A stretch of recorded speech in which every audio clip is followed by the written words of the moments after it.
Folks, Black Star Network is here. Hold no punches. I'm real revolutionary right now. Black power. Support this man, Black Media. He makes sure that our stories are told. Thank you for being the voice of Black America, Roland. Stay black. I love y'all. All momentum we have now, we have to keep this going. The video looks phenomenal. See, this difference between Black Star Network and Black-owned media and something like CNN. You can't be Black-owned media and be scared. It's time to be smart. Bring your eyeballs home. You dig?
Today's Wednesday, March 11th, 2026, coming up on Roland Martin Unfiltered, streaming live on the Black Star Network. The more than year-long national boycott of Target over its rollback of diversity, equity, and inclusion initiatives has somewhat ended. The faith part, announced by Reverend Dr. Jamal Bryant, has come to its conclusion. We'll explain to you what Nina Turner and Tamika Mallory had to say. Tamika Mallory, co-founder of Until Freedom, is going to be joining us right here on the show. Also, local organizers in Minneapolis say their boycott continues. The Mississippi Department of Environmental Quality has approved plans for 41 gas turbines at the xAI facility in Southaven. Tennessee State Representative Justin Pearson will explain why this decision has drawn criticism from local advocates and activist groups as well. Mississippi's Incumbent Senator Cindy Hyde-Smith will face Democratic candidate Scott Colom, who won out over two primary opponents in November. We'll talk to him. Plus, Georgia's special election to replace former GOP Congresswoman Marjorie Taylor Greene in Georgia's 14th Congressional District is headed to April runoff. We'll tell you about the brother who was in that runoff. Plus, in Florida, State House Republicans have passed an anti-DEI bill that includes criminal civil penalties for elected officials. Yeah, they're nuts. It's time to bring the funk. I'm Roland Martin Unfiltered on the Black Star Network. Let's go. Whatever the miss, he's on it. Whatever it is, he's got the scoop, the fact, the find. And when it breaks, he's right on time and it's rolling. Best believe he's knowing. Putting it down from sports to news to politics. With entertainment just for kicks, he's rolling. Yeah, it's Uncle Roro, y'all. Yeah, it's Roland Martin, yeah. Rolling with Roland now. He's funk, he's fresh, he's real, the best, you know he's Roland Martin now.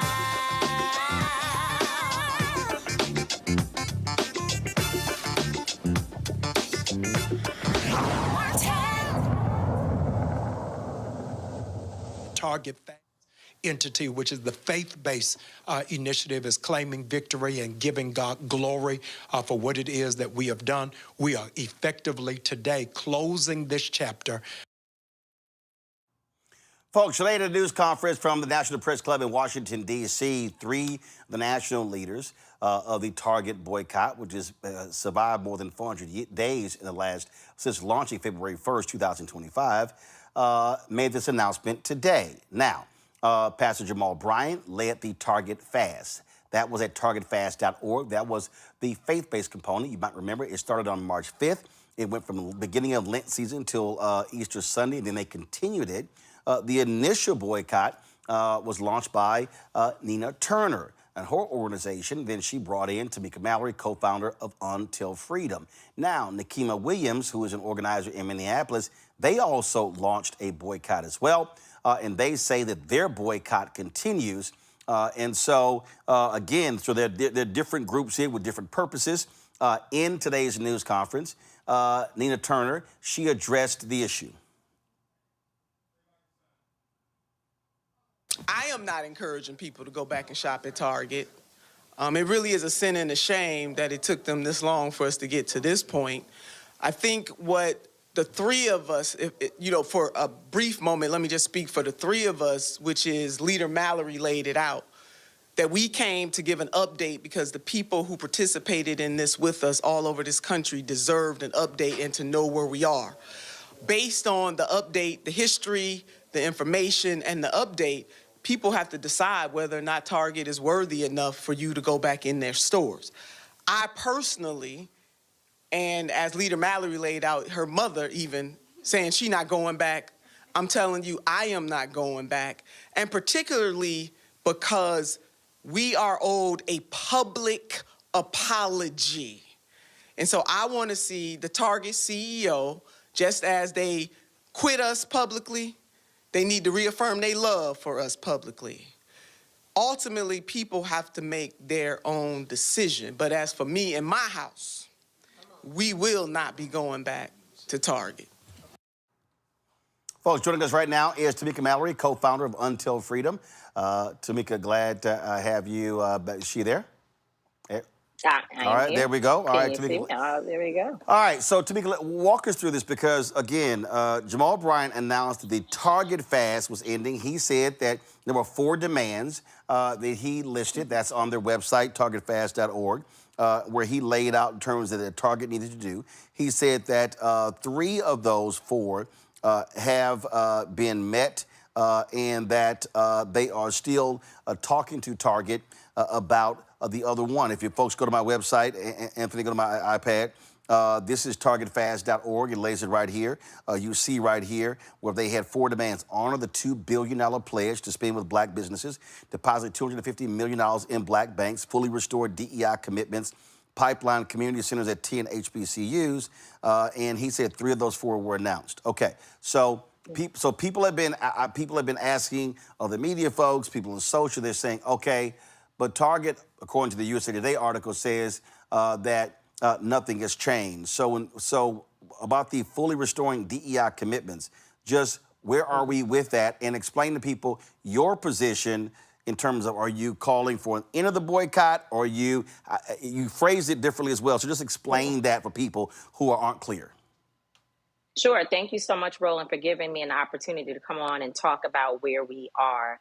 And I'm glad that you played Senator Turner's clip from earlier today, because in many ways she sort of frames the difference between an overall boycott, which I have always said is a grassroots-led movement that no particular group can just end. Most people who have participated in this boycott did so because they themselves felt disrespected and harmed by Target. And I don't think that any announcement that our group or any other group makes will have people return to Target, especially without there being some real work within the community. But we did feel that we have a responsibility to be good stewards of the energy and the sacrifice of those individuals who have been following and staying very close to the Target fast portion of this. Some folks are saying, which I completely understand, what is the difference? And I'm glad that you mentioned that there are other people who have been organizing various components of this boycott and others of other companies, but particularly in keeping Target as a main focus. And so what happened was that in January, the end of January of 2025, Senator Nina Turner called myself and Pastor Bryant, Dr. Bryant, and asked us to join her in her efforts to start a boycott against Target. She had already announced it. And I'm sorry, Tamika, you said June, you meant January. January. I'm sorry. Yeah. So Thank you. Target's memo got leaked or whatever on January 24th. January Right. 25th, she says, "Hey, Target, if y'all don't restore this, we launching this boycott," and then says it's going to start February 1st, first day of Black History Month. This reach out to you. And so that's precise, exactly. So she reached out to me and asked me, would Until Freedom, my organization, join? And she also had conversations with Pastor Bryant. And we decided that together we would work on this boycott. The idea of a Target fast being a major campaign of the boycott, because of course we could go out and say we're calling for a boycott, but unless, as you have told us and reminded us many times, there are actual activities and ways that people can participate and continue to receive information, folks don't always know, not always updated, and people may begin to wane and sort of return and retreat. And so Pastor Bryant said we need to do a fast where the clergy community comes together, and at the time it was believed that would only go on for the season of Lent, because of course, as you said, March began the season of Lent. And then we would start the fast, and we believed that within 40 days, we would absolutely hear back from Target with all of the unrest that was happening around the country. But that did not happen. 40 days passed and more time passed, and we continue to extend that particular campaign to keep the effort going, to keep people again engaged. And so for the last almost 400 days, more than 400 days, depending on who's counting, we have continued, we have maintained that. There's some things that have been seen and other things that have not. And that is hosting roundtables, meeting with other organizers, different events and occasions. There have been folks that have been in Washington, D.C., outside of Target location, this one particular Target location, every Saturday since this boycott began. And there are a number of other activities that have been happening. And so we had 4 demands. We started with those 4 demands. We have mentioned those 4 demands as you laid them out. And we requested a meeting with the CEO to discuss the demands, the old CEO who's gone now, and now the new and incoming CEO. We requested meetings with them, and pretty much Target was silent. They had other people meet with us and talk to us, but we wanted to talk to the CEO directly. Over the last few weeks, we now began to receive some response, and of course have met with the CEO, in which they laid out for us where they are on these different issues, which are 4 demands. Now, let me be clear that although some of what was requested in those demands has been met, there's still much work to be done. And there is still a need for accountability as it relates to the completion of those things. However, when we put those demands forward, we have a responsibility to be accurate and to look at those demands and see where we stand to be able to measure them. And that is what we did. And so when you talked about the $2 billion commitment, when we first heard Target say that they were ending their diversity, equity, and inclusion program, that was very concerning because we knew that Brian Cornell, their old CEO, had made this commitment to spend that type of resources with our community. And so we said, you cannot go back on that commitment, and we are going to monitor to see to it that it has happened. And at this point, we know that there has been $2 billion plus $100 million in additional grants, and they are probably around 97% there with their investment in communities. I don't want to belabor by going through every single point in detail, but what I will say is that on the diversity, equity, and inclusion piece, while they have announced the program, for the background noise, while they have announced their program Belonging, we have asked them multiple times to speak to the community and allow people to know that they took their diversity and their inclusion programs and put it under Belonging. We asked them to be clear, to clarify such, and other than them speaking to us and other groups individually about it, they have not done so, in my judgment, in a very concise way. They said that those letters, DEI, have been weaponized, and therefore they put all of their inclusion efforts in their Belonging program because they still believe that diversity is important. And they showed us where they are continuing to do that work. Of course, the HBCU commitment, we are intending to continue to follow up on that. They have started with a pilot program that is in line with what we asked, which was for there to be a real pipeline for HBCU students to be trained to become retailers and many other things. And they are actually in the process of doing that. The college, that they are working with first has been embargoed, but we verified, because they spoke to us about it and told us the name. We verified Dr. Bryant was able to call and speak to the college and we know that that relationship has been established and that they are moving forward. And so the Black banks piece is still an outstanding issue. Now, where we started was that they were not invested in any Black banks at all. And where we are now is that we have, through our demand, had them to sit down and begin having conversations with folks who can help to arrange and organize relationships with the right Black banks. And we have suggested to them a number of Black banks that we feel they should be working with. And so there's work that has been done. And one thing that I want to be clear about, and I'll stop talking, is that we are not going to ignore the work that started 400 days ago by our particular group and all those who have supported us, and what we have done to maintain it over this time, and that we started with no meetings, no conversations, and very unclear determinations in terms of where they would go. And now we can say that some of those things have been done and not all. And I'll let you go, talk with me more, but I would like to talk about what still is an area of concern for me. And so we can go to that. So for folks to also to understand, when Tamika, when you were talking about when they say DEI has been weaponized, Target actually is still involved in, has been a class action lawsuit filed against them. Anthony, go to my iPad. A class action lawsuit filed against them by shareholders who say that Target should have told shareholders the risk of DEI. They also were being sued because they had, of course, an LGBTQ display. This right-wing group sued them because of that as well. That's a part of that lawsuit. Come on, go to my iPad, please. Okay, this is the story right here. Target sued by Florida for defrauding shareholders about DEI. So when one of the demands was to restore the DEI commitments, so what you're saying is that Target said that their DEI initiative, which was not just a one person being hired, but the entire program, that has now been placed under belonging.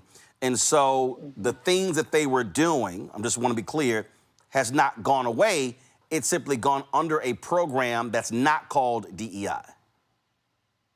This is what they have said, and based upon what we saw in terms of how they laid out the programs that they are continuing, the work that they're going to continue to do, if they continue in the ways in which they have said, which we, again, will be monitoring, I'm sure you will and others will, then they are continuing most of their diversity, equity, and inclusion initiatives. However, I stated, and all of us who have been meeting with them have said that we do not believe they should have changed the words. We understand, or to change the initiative, and again, yes, the words. We talked to them and asked them, why is it that other companies who are also dealing with lawsuits, who are also dealing with the pressure from the Trump administration, they decided to stand 10 toes down on DEI specifically by name. And we let them know that we think that they cowered and it is not right, and that they should have stood 10 toes down on their original name and commitments. And so there was definitely contention around that. And as you know, in any negotiation, everything that we want them to say and do, they did not agree to, such as if they had it their way, I'm sure they would not want us to talk about some of the issues that are still areas of concern for us. But we're going to do that to be, to really give people a clear picture of what has taken place. It was very interesting. You've got some folk online who are furious. They're upset. They're saying, this shouldn't happen. The boycott shouldn't end. And to me, here's what I'll say to that. There's a difference between a boycott and an economic withdrawal. An individual or a series of individuals can say, we're not shopping at the store. And in fact, today's announcement, you, Nina, as well as Jamal, no one said, hey, go back to Target. No one actually said that. But when we talk about a boycott has a plan of action in place. These are things that we want. I talk about this all the time, Martin Deppy's book on Operation Breadbasket. And they had 6 steps. Number 1 was information gathering. Number 2 was committee evaluation. Number 3 was negotiation and education. Number 4 was economic withdrawal. Number 5 was agreement covenant. Number 6 was monitoring. Boycott is actually the last piece of that. And I think what happens, Tamika, a lot of folk, obviously, who it is an emotion that people present. People yell boycott without understanding that you don't move in a boycott until you've done other things in order to go there. And that to me, and so when I'm seeing this reaction, I think people are not quite understanding when you have a boycott, there were demands. There were clear demands. We covered them extensively. We pushed it on social media. So did you. So did Nina. So did Jamal. So when people say, well, I didn't know about any demands, well, they were there. They were on the website. It was clear. Yeah, and it was announced from the beginning, again, of the fast. We talked about what those demands were. And I'll be clear, I realized that some people didn't know those demands existed because people would ask me or say to me, you guys don't have demands. You guys don't have a structure around this. And that simply was not true. And so some of it is just people not having information. But there's another side of this, and that is that people are 100% rightfully pissed off with Target. And they are not going to return, especially when you see headlines, which you know the headlines are going to come out in the most salacious way possible for the clickbait. And they're not always going to capture exactly what has been stated or exactly where the direction of any particular campaign is going. And I'm sure that there is some work that is being done by those who are interested parties to make it appear that we believe we can just tell people to go back to Target. Not one of us said that. In fact, at the press conference today, I made it clear that one of the issues that I have with the CEO and the leadership of Target is that they are unwilling, and I saw Senator Turner said the same thing, that they are unwilling to make a public acknowledgement outside of their staff meeting. A few weeks ago, the new CEO met with the staff members, and it was, many, I think I heard 30,000. Someone said it was more than that. Of the staff members on a Zoom where he spoke to them, he addressed them and said, we have broken the trust with the Black community, Black consumers, and with you all, some of you as employees, and there's work to be done to repair that. And so as I sat across the table from him, I asked the question, why is it that you have not made that statement more publicly known and more publicly available? Because there are people outside of your team, internal team, that need to know that you have acknowledged the harm that has been done to the Black community. The statement that his return statement to me was that, they were going to think about the best ways to do that.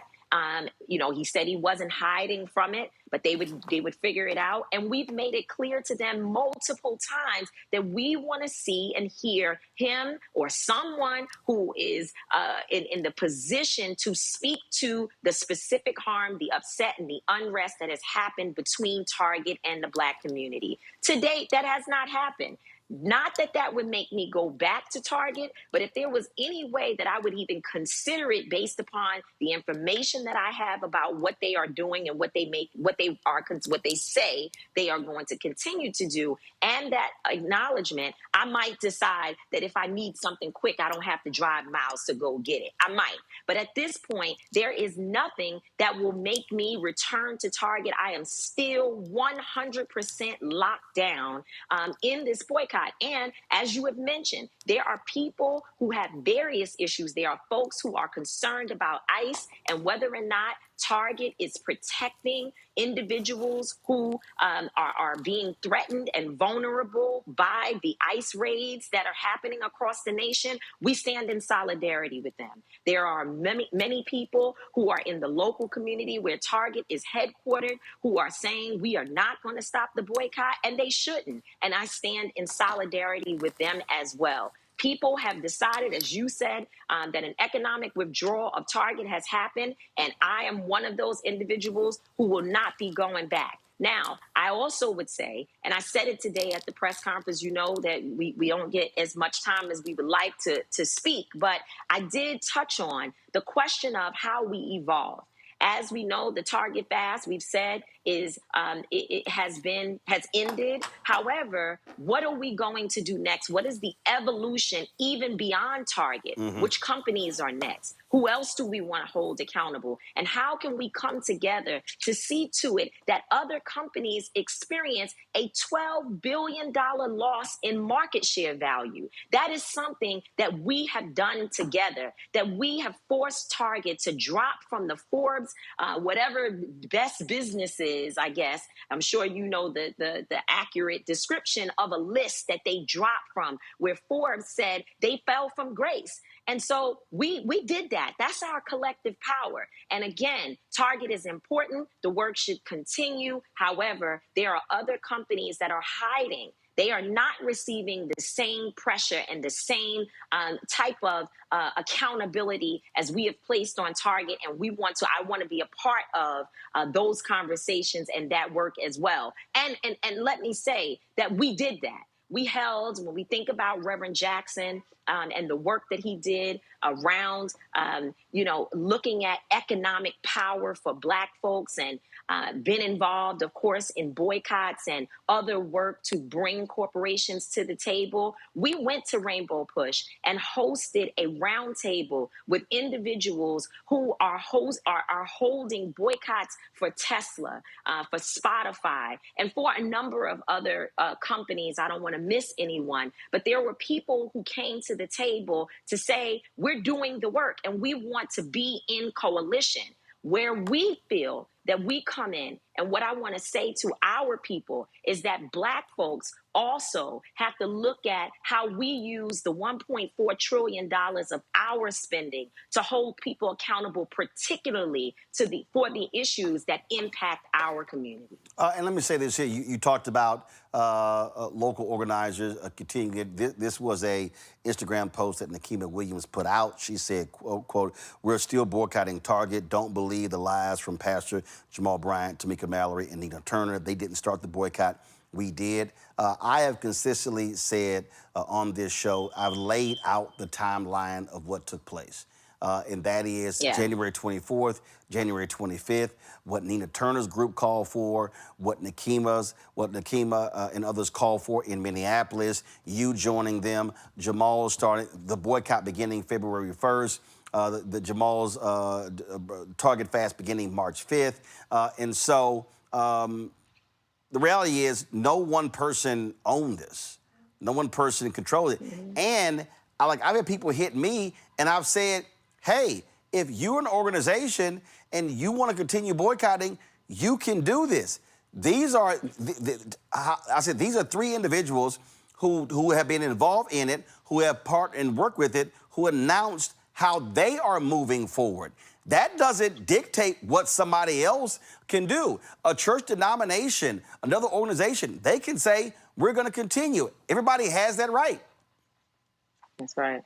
Yes. Well, let me just also say that I've never claimed that I started a boycott. I've never said it. I haven't said it on this show. I haven't said it to you. I haven't said it on any other show. I've never even said it in an article. In fact, when Senator Turner called me in January, and thank you, Roland, for what I'm about to say, February 12th, I had a new book coming out. Right. And so I have to be honest in saying that, I was trying to get on shows and to be in front of the public to promote my book, which is my memoir about my personal life. And so while I was involved and I was doing much of the work behind the scenes, I was not attempting to play a very public role. I mean, obviously, I have a major platform. So when I posted that I have joined the boycott and that I'm going to be a part of the organizing efforts, there are different entities that took that message and they ran with it and did whatever they chose to do. But if you go back and listen to my statements early on, I was very clear that there were a number of other people. I called individuals by name, that there were other individuals who were also organizing. They were organizing locally. They were organizing in different places across the country. And I have said that from the beginning. I maintain it. What I am not going to do is participate in struggle Olympics for who ran the race first and who got there first. That to me is childish. And it is something that I won't participate in because everybody had the ability to do whatever they needed to do to keep the campaign and their boycott going. And I pray that it does continue in the ways in which people feel they need to, so that we get to an end that is not just about, again, Target, but that it is about holding corporations accountable ultimately. And what is most important to me is that this boycott it sends a clear message to the Trump administration that you may arrest us. You may try to silence our voices with all the suppression tactics, but the one thing you cannot do is force us to spend our money with companies where we feel disrespected. And so we will use our voices. We will use the work that we are doing, or the money, that we have, to be our voice and to scream out loud for us, even though we may feel that some of us are being suppressed in other ways. And so, again, I have no intention. You will never, ever see me working to post slander and going back and forth with people. I will defend myself and I will speak up when I feel that I am being mischaracterized, or that any of the people who I work with, who I love dearly, are being mischaracterized. But I will not participate in Struggle Olympics that becomes an unnecessary distraction for folks who are attempting to continue to move forward. For me, what I would do if I was anyone, and I'm not speaking particularly to folks in Minneapolis, but this is anyone who is now saying, well, we're picking it up. More clergy, we're going to do a fast. We have a new campaign and we're going forward. I will gladly join those efforts. If there is a need for me to share my expertise and support, I will do so. And if not, I will be like the tens of thousands of people around this country who no one knows their name. They didn't make themselves, they didn't do a big announcement. They just took their money and put it in their pockets and said, I'm going to be a part of this in my own way. And so that's where I stand on that. Again, if you ask me, I'll tell you where I stand. But in terms of me sitting here and going back and forth and getting into a dogfight with folks over who started first, I can tell everybody who is watching today, Tamika Mallory did not start anything first. I was called by my sister, Senator Nina Turner, and I showed up to be supportive to her and the work that she started doing before I knew anything about what anyone else was doing. But I support everyone's efforts, and I hope that we all win.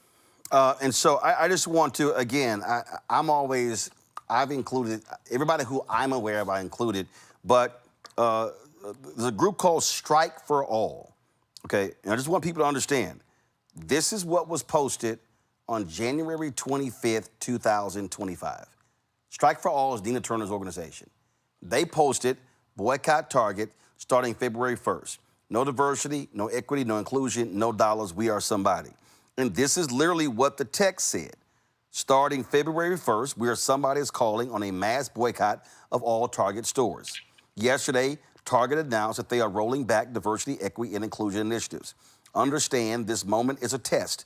Corporations are testing us to see if we care enough about each other to stand in solidarity together. When companies like Target decide to eliminate initiatives focused on carrying products from Black or other minority-owned businesses, they're testing us. Let's pass the test and demand better of the places we shop. Update. We are aware that there are Black and other minority-owned businesses that could potentially be impacted by a boycott. In the coming days, we will be putting together a list of these companies and products so those participating in the boycott are able to buy from them directly. Hashtag boycott Target. So to everybody who is watching, understand this is what took place on January 25th.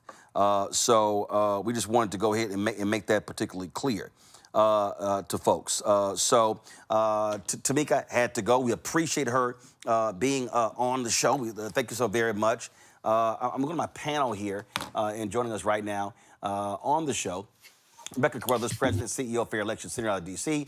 Tyler McMillan, Director, Youth and College Division, NAACP. Dr. Avis Jones DeWeaver, author and co-founder of Editor-in-Chief, Max Black's Media, National Harbor. You said Tamika's back? Okay, cool. All right, so we got Tamika back. So Tamika, and again, bottom line is this here.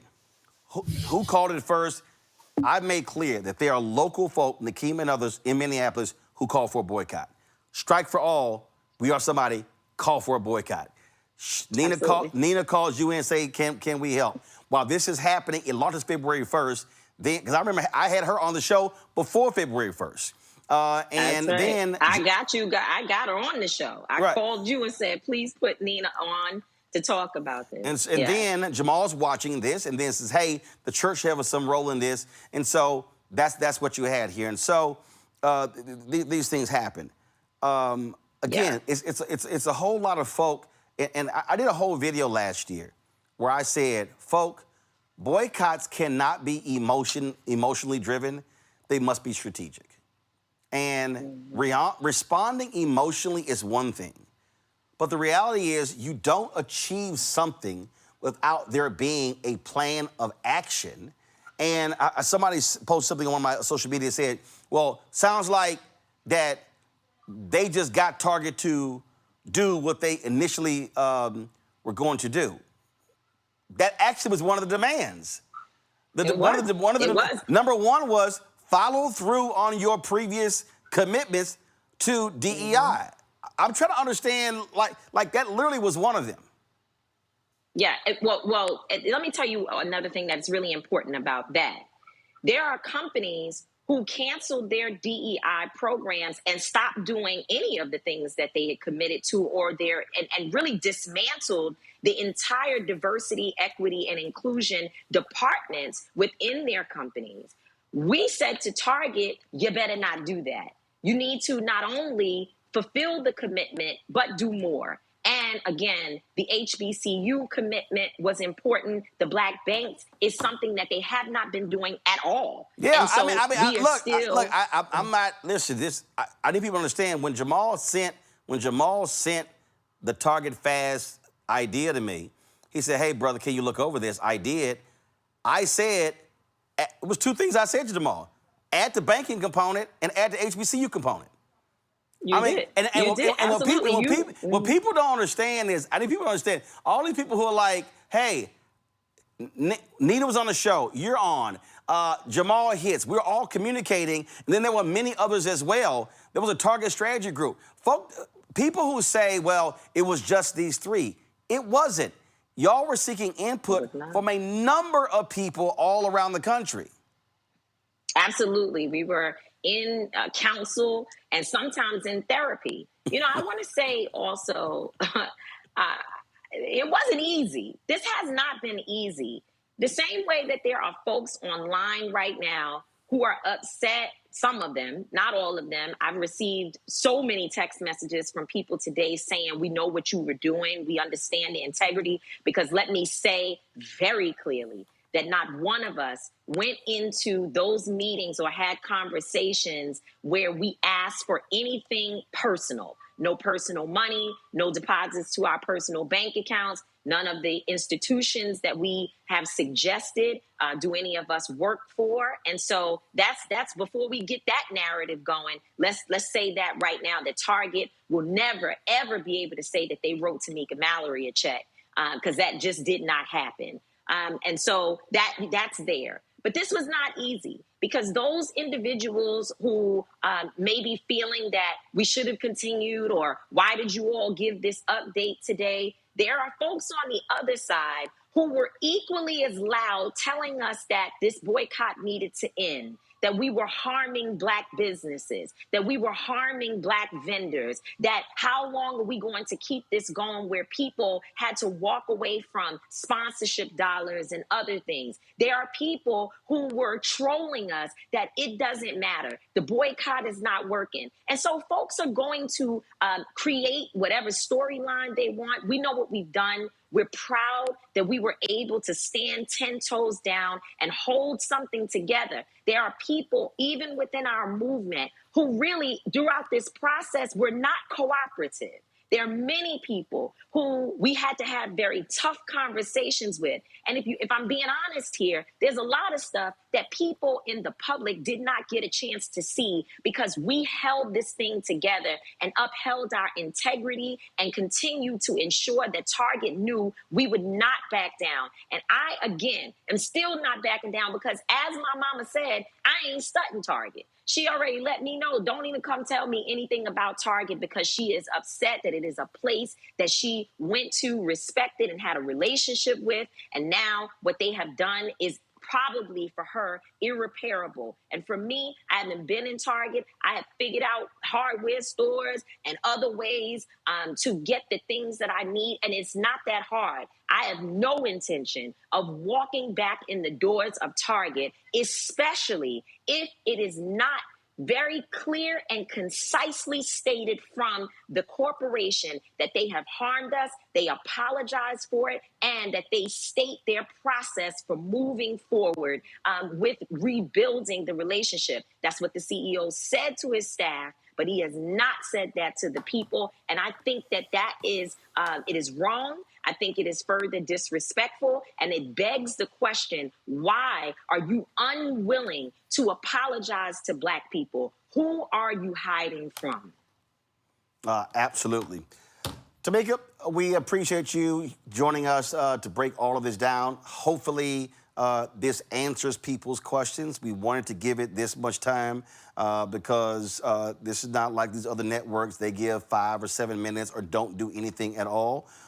And we have covered this from day one. When I hear people say, oh, Black people didn't know about the demands, I'm like, well, what the hell? We did our part constantly talking about it for a whole damn year, pushing it on social media. And maybe I'll say this here. If there are Black people out there who say, oh, man, we didn't know about any of this, maybe that's why you should watch this show every night. Yes. See, right. see, anybody saying that, they basically are telling on themselves because every step of the way of this Target boycott, we have been covering it every step of the way since January 25th to present day.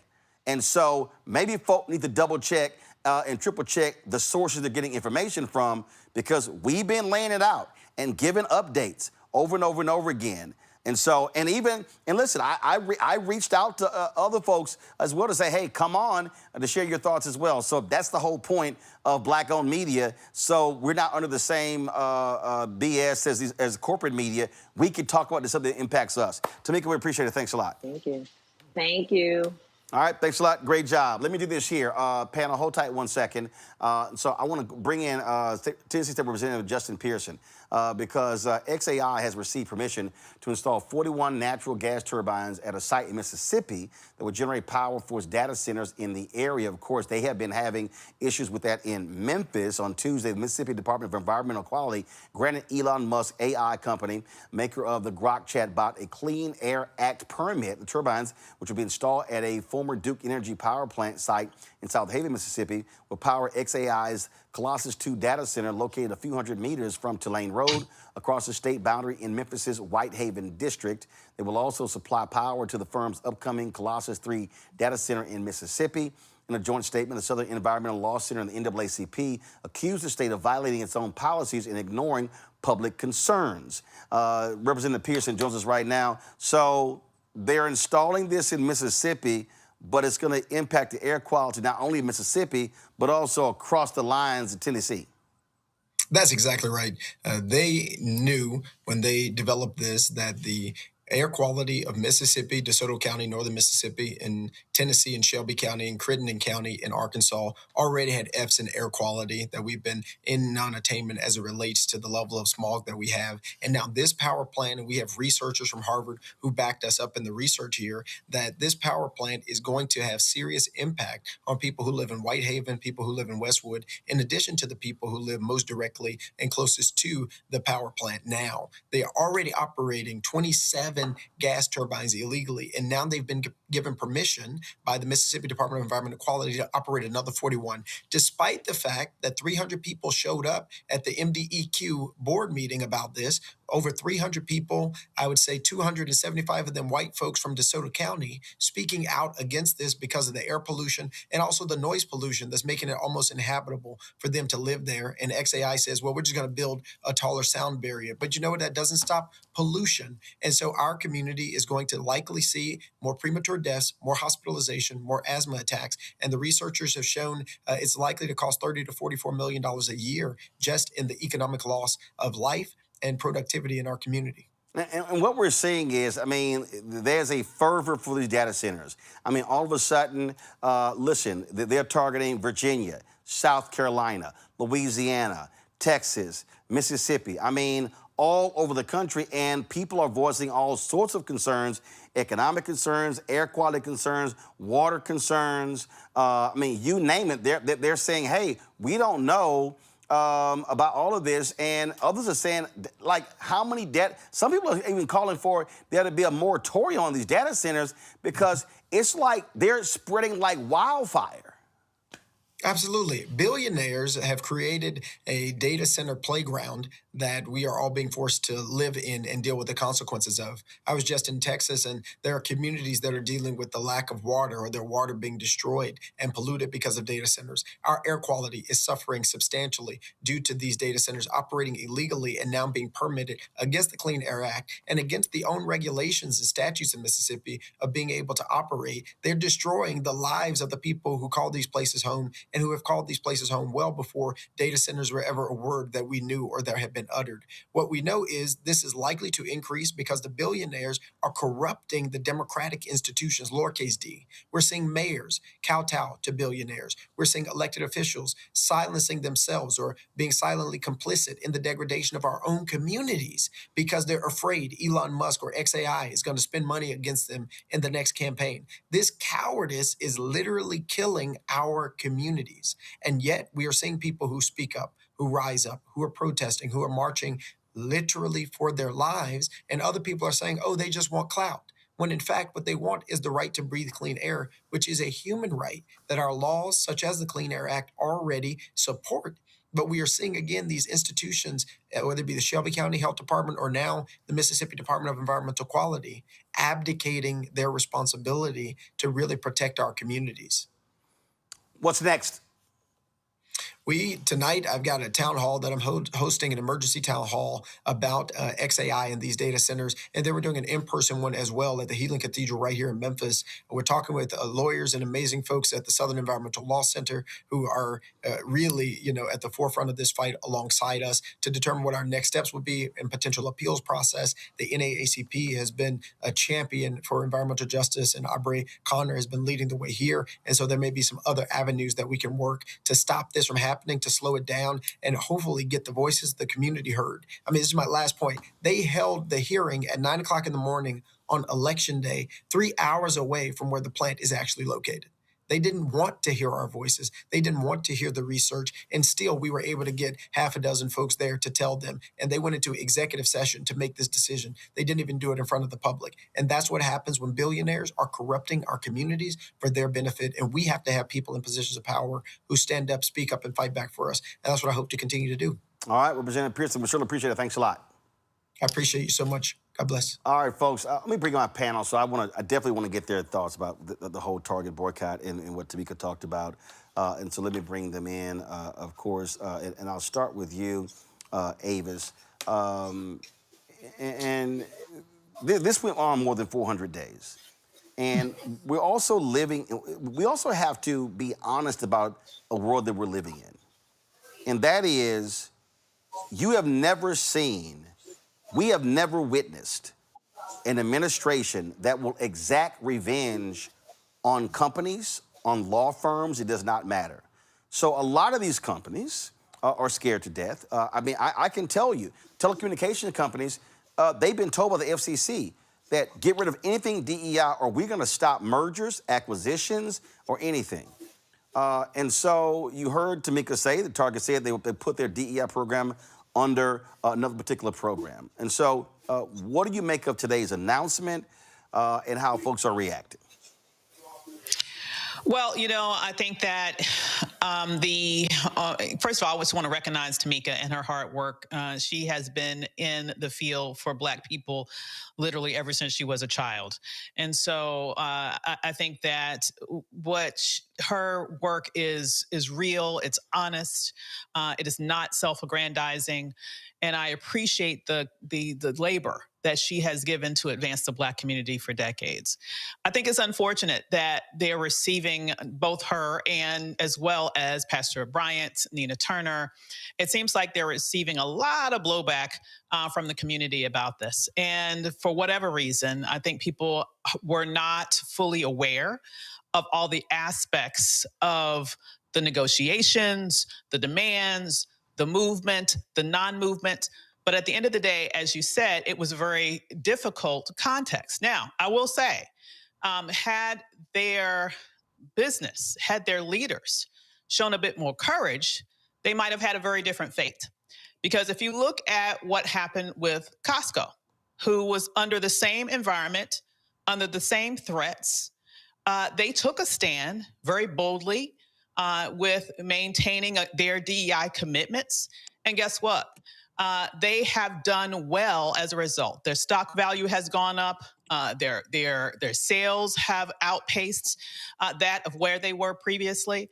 They have really found themselves growing as a result of taking a stand. But I'll say this, Avis. Costco has fallen backwards. I'll say this here. Do you know what I have not heard? I've not actually heard what Costco is doing for Black people. Here's what I mean. True. I understand the stock price. I understand the statement. I said when this first happened, okay, all right, Costco, how many Black-owned products are in their stores? What investments are they making? So again, I get on one hand saying, no, we down with DEI. I still want to know what you're doing. Mm-hmm. What you're doing, not what you're saying. That's just me. True. Tyler? Well, I think sorry. that makes sense. Go ahead. Tyler, go ahead. No, I was going to say as well, I don't know about y'all, but I don't miss shopping at Target. I think this public statement should be just as loud as the disrespect that we saw. And I think too many companies are willing to market diversity when it's profitable for them, but retreat from it when politics get uncomfortable. And I think this should be a sign to all the young folks out there watching and listening that boycotts aren't not just symbolic protests. They are the economic engine to organizing, and we can force these institutions to listen. But I think the bigger challenge is this: that we must remain, keeping our foot on the necks of these corporations, and we need to invest in equity because it's right, not because that is trending. And I think we have often saw that these corporations are profiting from our culture, our creativity, our spending power, but also retreating behind the scenes. So I would just say this, this isn't just about restoring trust with activists and folks in the community, but it's about restoring the trust with the community whose dollars help build the brand that it is today. And so nobody is telling y'all to go back to Target, and I continue to encourage folks to spend money where you are valued. But I think the question is, how can folks, in the public who are watching in this moment determine whether these promises are actually being fulfilled? And I think that level of accountability must continue to be sought out. But as I said before, I don't miss shopping in Target, and I don't plan on rolling the cart back in there, even though they got some good cards. I must say that. Rebecca. They have some good cards, Tyleek. So here's something that we know. Economic sanctions and boycotts are meant to be targeted and for a specific duration of time. It's not supposed to be for forever. But to the point that the other panelists are making, when we're talking about economic divestment, that's really what we should be talking about here. You should be spending money based upon whether or not people like you. If they don't like you, you shouldn't spend money there. And as far as I'm concerned, Target has shown that they don't like me. They don't care about me. So guess what? They don't have to worry about little old black me and my dollars. I mean, you know, in my everyday life, I was thinking about who my doctors are, who my dentist, my nail tech, my esthetician, just thinking through even where I go get a massage or where I do yoga, where I lift weights at. I try to support Black businesses. And so even though I don't like how this thing has ended publicly, because I think the messaging is a bit murky and a bit messy, I think moving forward, Black communities in this country do not give money where people don't support you. Final comment on this here. If you're one of the people who are upset with Jamal, Nina, Tamika today, lead your own. Let me just say it again. Lead your own. If you mad, if you think the boycott should continue, okay, announce it, lead it, organize, mobilize. See, my problem is to sit here and watch people who've been sitting on the sidelines, who've not been taking meetings, who have not been traveling around the country, who have not been strategizing, who did nothing to get people to sign up, who posted nothing on social, who weren't sitting here meeting with corporate leaders and civil rights folks and didn't partner with the U.S. Black Chamber, Inc. to drive Black folks to buy from there. It was a whole lot that was done by these three and others to get us to this point. So if you're sitting on the sidelines coaching, get your ass in the game. Get in the game. Here are people who put work in, and you're complaining about them saying this phase ends, and Tamika said they are targeting other companies. They are doing that right now. But people are complaining. People who have sat on the sidelines, who have put in no energy, who put in no money, who've done nothing, and you mad. Okay, again,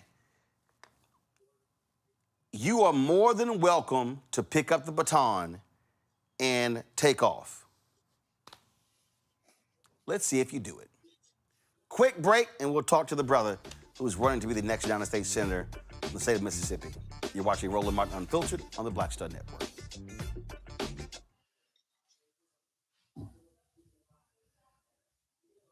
With medicine and science under attack, I want to keep you and your family informed and healthy. I'm Dr. Ebony Hilton, and I knew at the age of 8 that I wanted to be a doctor. So I studied hard and became the first African-American female anesthesiologist hired at the Medical University of South Carolina since its opening in 1824. And I always say I was made into a doctor, but I was born to be a mom.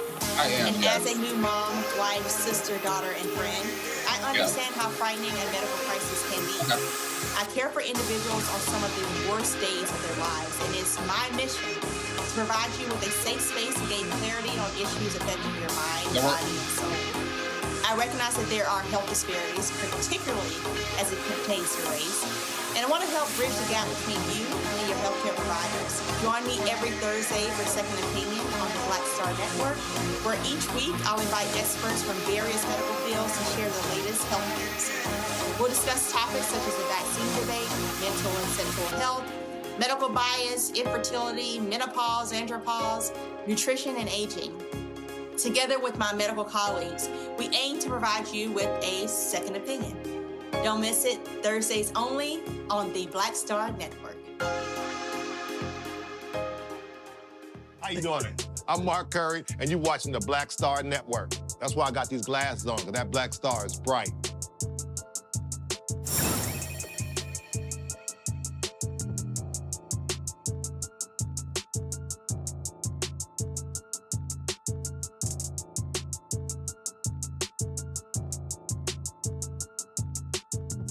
Folks, elections took place last night in Mississippi. Longtime Congressman Benny Thompson crushed his opponent, winning more than 70% of the vote. Like I said, it wasn't even close. In the U.S. Senate race, Scott Colom, he was able to win the Democratic primary. He is going to face incumbent Republican Cindy Hyde-Smith. And y'all remember, we were down there in Mississippi when Mike Espy was running against her. She is truly, I'll say this here, Scott ain't got to say it, okay? Cindy Hyde-Smith is truly one of the dumbest members of the United States Senate. That child is not the brightest bulb in a dark room. And she's a Confederate-loving individual. We remember the nonsense that she said previously. And so Scott joins us right now. Scott, glad to have you here on the show. Listen, you've got, look, you're a DA there, you're an attorney. You should have been on the federal bench, but Republicans, of course, were blocking that from happening. And how do you deal with, I'm going to deal with black people first. How do you deal with black people in Mississippi, where you got so many black people who are not voting their numbers, but they start off with, man, you can't win. Man, you ain't got no shot. A black man can't win in Mississippi. A Democrat can't win in Mississippi. That's literally what you're starting with, unfortunately. Well, I'll tell you, Roland, first of all, I got to say, what's up, Frat? You know, I'm happy to be on your show. Thank you for having me. I'll lead with first listening. You know, that's, I think, one of the problems we have with too many candidates. They do all the talking, they never listen. And so I go out and campaign all across the state, and I ask voters what matters to them, what's on their heart, what do they need from their senator. And then after they tell me, it's so uncommon for them to be asked that, they start paying attention to me. And then I tell them my story. When I ran for district attorney in 2015 against a 27-year incumbent, I'm in a district that people thought I had no chance of winning. We were able to win. And so I know how to win tough races. And you do it by finding the issues that motivate your base, but also have crossover appeal to the disaffected independents and the people that are open to putting Mississippi first. And so, you know, I listen first, and then I tell them about my record.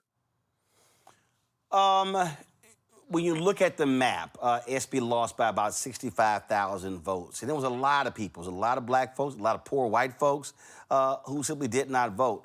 How are you putting together the ground game to reach those people and to get them to I mean, these are people who are complaining about rural hospitals shutting down. People are complaining about lack of economic development. They're complaining about jobs. They're complaining about air quality, water quality.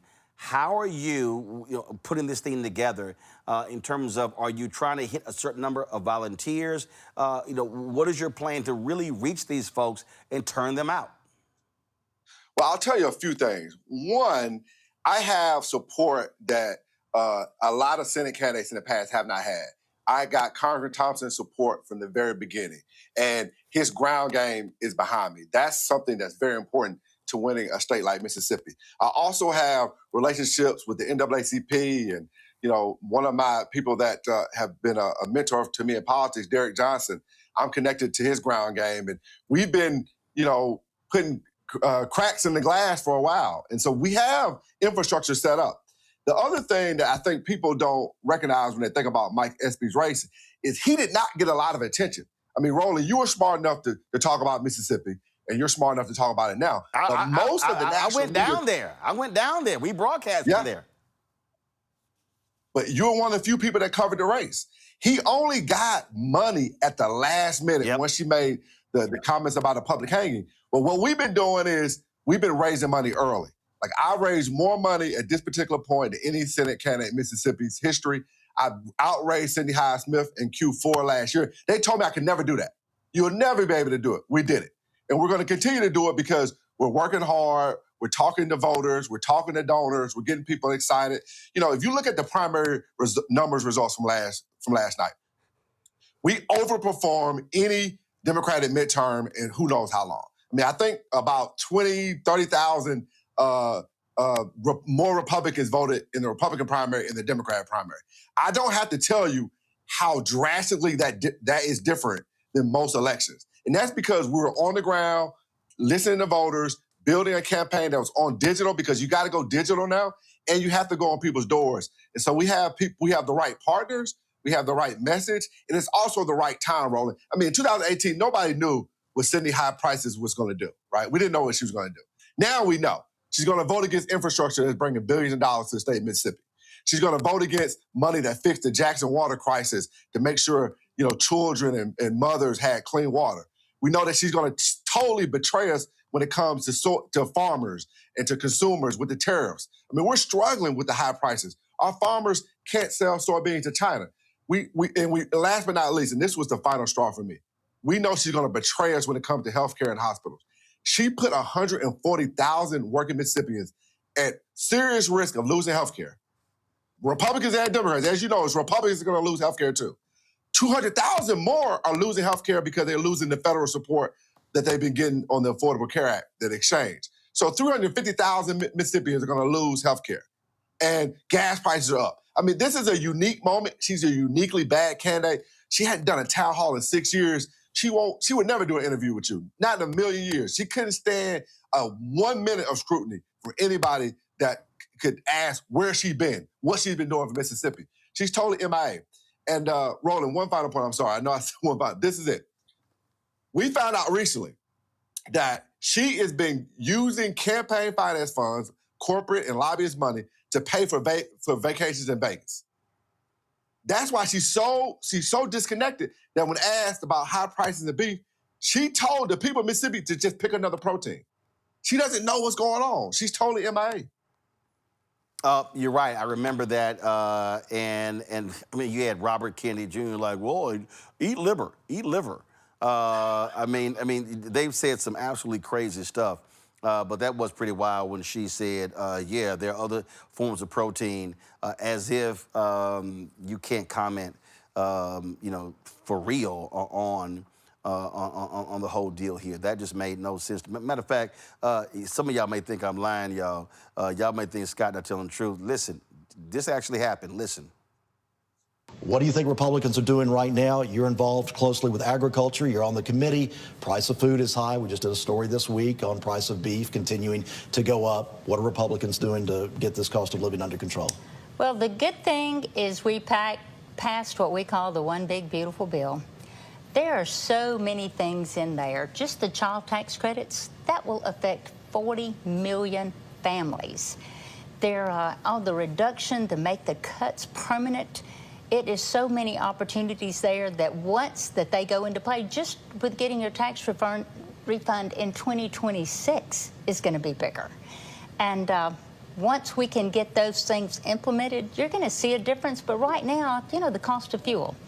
Everything in this place at one time was on a truck. So anytime you go to purchase anything, if you're going to build anything, the price of fuel affects everything. So with that being down, with the Gulf of America right out our door right here, beautiful Gulf Coast, no permitting, no drilling for 4 years, no permitting. So now that we can undo some of those cumbersome things that restricted energy production, you're even going to see that even in a more significant way. But it is on everybody's mind. It certainly is me at my house. And, you have so many proteins to choose from, and all commodities go through peaks and valleys. It is a global market, but we will be seeing a difference, I truly believe, because of... Scott, she's lying about energy. I mean, the reality is America became energy independent. We were producing massive amounts of energy under President Joe Biden. That's a lie, no permits and stuff like that. Yeah, I mean, that's what happens when you're too busy partying in Vegas to actually be concerned with the truth or what's actually facing hardworking Mississippians. And now the price of gas is up. I mean, so her whole selling point is backfired because we're at war in Iran, and she's totally MIA there. She's giving away our voice when it comes to the most important decisions senators can make for our sons and daughters in Mississippi. So, yeah, I mean, it's rambling nonsense, but it's the betrayal of the voters, and that's why we're going to beat her. That's why she shook. In today's paper, she said, I'm worried. I know I'm in trouble for a tough election, general election. She knows it because she has nothing she can run on. Her commercial is all about, I'm 100% MAGA. She's 100% MAGA. I'm 100% Mississippi. We're not a state that can afford leadership that's focused on anything except for higher wages, lower costs, saving our health care and hospitals. That's the type of leadership Mississippi has to have in D.C. All right, let's get questions from my panel. I will first start with you, Rebecca. Congratulations on the win last night. I lead a national voting rights organization. You are in the Fifth Circuit, and Mississippi has some of the worst voter registration and voting laws in the country, specifically that permanent voting ban. And for the audience, Mississippi has disenfranchisement, particularly for would-be Black voters, where if you commit a certain type of felony, you are permanently prevented from registering the vote for the rest of your life. What is your plan to overcome all of the voter restrictions in Mississippi? Make sure you have enough folks, especially Black communities, that are turning out for you, understanding that there's probably a cap on how many white voters that you will be able to persuade to vote for you. You know, what's even more troubling is there's a report that just came out where the Secretary of State used unverified Experian credit reports to determine whether voters were actually active. And, you know, I had a good friend of mine who votes in every election. I mean, if it's a dog catcher election, he votes. And because of this unverified way, he was ruled inactive. And luckily, he was able to catch it by voting absentee before election day. He would have had to vote affidavit, which is going to discourage a lot of voters. The good news is we know about the problems. And we have time because we have an early primary to educate, mobilize, and be ready to fight. And we got partners that are ready to do that. NAACP is ready to lead that effort. We've got Fair Fight Mississippi that's ready to lead that effort. We're going to do our part. We can't do it. I can't do it alone, of course. We got to have partners that are ready to mobilize, to make sure that the voters in Mississippi have their voice, their will. That's how we've always made progress in Mississippi, is that people of goodwill across the country, and the good people of Mississippi have come together to try to make a difference. And so anybody out there, that we need your help, we need you to volunteer, and we're gonna do it, but we have time to prepare for it, is the short answer. Tyler? Yeah, of course. Congratulations on your victory again. I think that Cindy Hyde-Smith reminds us that these same political forces against civil rights, that white supremacy is alive and well, is still organized, is funded, and is determined to hold power in the South. And I think you have a great opportunity to shift that for a new generation of leadership. So congratulations. Mississippi is almost 40% Black. So when we talk about democracy in Mississippi, we're talking about the power of the Black vote. The question is whether that power exists and whether systems will allow that power to be fully realized in how we show up and how we organize. What is your message to Black voters who don't believe in that power and feel we don't have a shot, but we actually do when we look at the percentage of what we make up in the state? I have to be honest with you. Part of that frustration I feel because too often Mississippi has been ignored. I mean, most of the time when people think about what states matter to Democrats and what states the Democrats should care about, they skip right over Mississippi.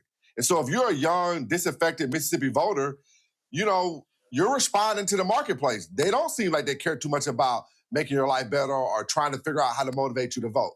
And so, what we've been able to do is also convince, those, one, you have to listen. You got to listen. You got to show up and listen.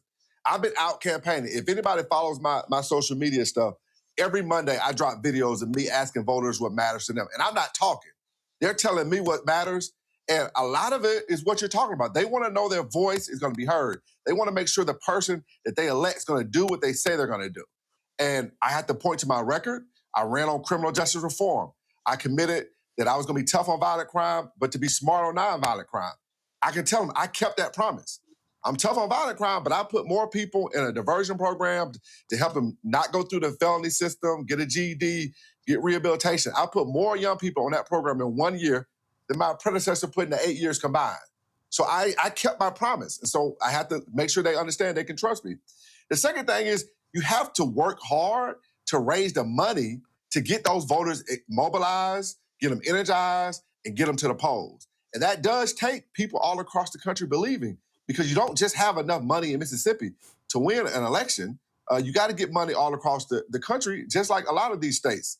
And so that's my other thing is I'm very proud of the work my team's put in to raise the amount of money that we've raised so far. And, you know, we're going to keep fighting and doing our part because Mississippi matters. It's important to me as a, native of Mississippi, born and raised, graduated from law school, did very well, chose to come back, get back to my state, that I do everything in my power to deliver for the voters and make a difference. Avis. Good evening. Once again, congratulations on your win. When we're thinking about getting you across the finish line in the general, obviously we know that maximizing the Black vote is going to be critical. But we're also going to need to figure out how to make sure that you can get over the 50% range in order to win the general election statewide. And so my question to you is, given this current environment in which there seems to be a lot of wind at the back of many Democrats who are overperforming in many different states across the nation, many districts that went for Trump in large margin, they're either losing now, or if there are Republicans that are winning available seats, they are winning at a much smaller margin. Given this particular moment, then, do you see this as a time where, if there ever was a time, that there would be a Black person elected to the U.S. Senate to represent the state of Mississippi, this would be that time? And how do you find yourself leaning into this moment in order to make that a reality? Yeah, I mean, what you've got to do is you got to talk about the issues that unite Mississippians. Like, if you go to the grocery store, it doesn't matter if you're a Republican or Democrat. The prices are affecting you in a way that hurt. And you were promised low prices. You've been betrayed.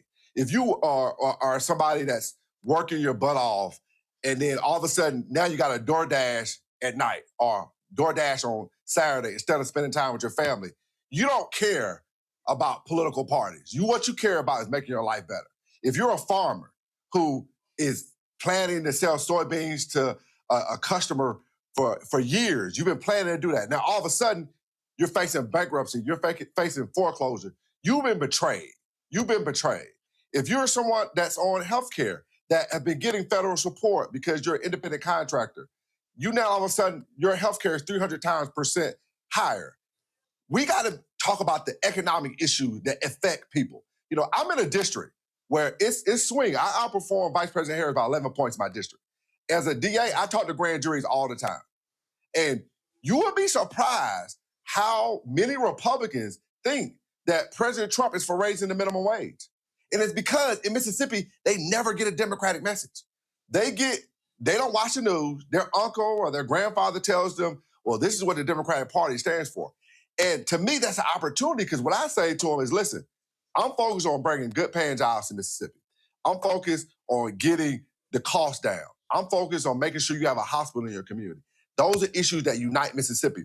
We're not a state. I can honestly tell you all this. I'm not trying to go to D.C. to be a big political person. I'm not trying to be the best Democrat, the best, best anything. I'm only committed to the state of Mississippi. My parents, my mom was a Chancery Court judge here. She got elected here. My dad. I just think Mississippi is a unique state. It's full of good people. We've got to have leadership that's focused on us. And that's why Cindy Hyde-Smith is vulnerable, because she's violated that principle. She is voted against things that are clearly beneficial to the state of Mississippi.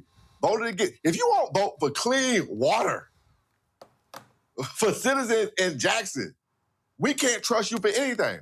And as I campaign all across the state, I'm telling you, even Republicans know she is not delivering for Mississippi. She has betrayed us, and that's why we're going to win. All right, folks. Again, y'all hear me always talk about data. Here's the deal. In November 2018, there was a special election. Cindy Hyde-Smith, she beat Mike Espy. Go to my iPad. She beat Mike Espy by 68,000 votes. 2 years later, they ran against each other in November 2020. And in that particular race, she beat him by 130,000 votes. And so when you look at those numbers there, Scott, you know that you're going to have to go out and find another 150,000 votes when it comes to try to win this. And that is so. I would assume you are studying those maps, studying those counties, studying those precincts, and seeing where those 150,000 votes are sitting. I'll tell you, first thing is, she got 2020, those numbers because of President Trump. It had absolutely nothing to do with her. Zero. And the advantage that President Trump had in 18 and in 20 was the economy was pretty good before COVID. And a lot of people gave him credit for that. You know, whether he deserved it or not, it's hard to explain that to a working class voter that ain't paying attention to it. But now gas prices are up, food prices are up, you know, businesses, they can't deal with the chaos of the tariffs. We're in bad shape in Mississippi. And she's never been as popular as President Trump. So that's the first thing. The second thing I would say is, you know, we're absolutely identifying the counties, the places we need to mobilize and energize, places where there are some persuadable voters. But ultimately, in my opinion, the first thing you got to do as any candidate that's trying to gain trust is you got to show up. You got to be known as a listener. And that's how I was able to open forum, Roland. Listen, if you look at the numbers, the other numbers you can look at the numbers from last night, and then go look at the midterm in 2022, 2024. You know, the enthusiasm is on our side. That's why we were able to break the supermajority in the state Senate last year. People didn't think we could do it. We broke it. Brandon Presley, 3 points from becoming a Democratic governor for the state of Mississippi. 3 points, 20,000 votes. We've been putting cracks in that glass. We're about to break it. We're about to break it. And go to scottcolom.com to help us make it happen. Well, SCOTTCOLOM. I got you. I already got it up. I got it, Frat. I got it. Relax. If y'all go before I do that, and I also know that we were talking to Ken Martin and the DNC. Shockingly, they were putting money in Mississippi, putting money into that state, and that has always been one of the complaints, especially in the South where you have so many black voters. The Democrat DNC national donors going, oh, waste of money, waste of money, waste of money. Well, you're guaranteed to lose if you never invest. Yeah. And listen, also, there's too often I would say the establishment media talks about the same type of candidates, the same type of states. And that's why I give you credit, Roland. You will talk about Mississippi. You will talk about Louisiana. You will talk about the voters in rural America that we're going to need if we're going to be a national party.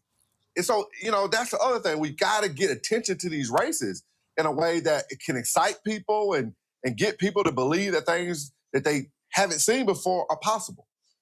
Absolutely. All right, folks. So this is the website, SCOTTCOLOM.com. You see, as soon as you open it up, boom, he hitting you up for money.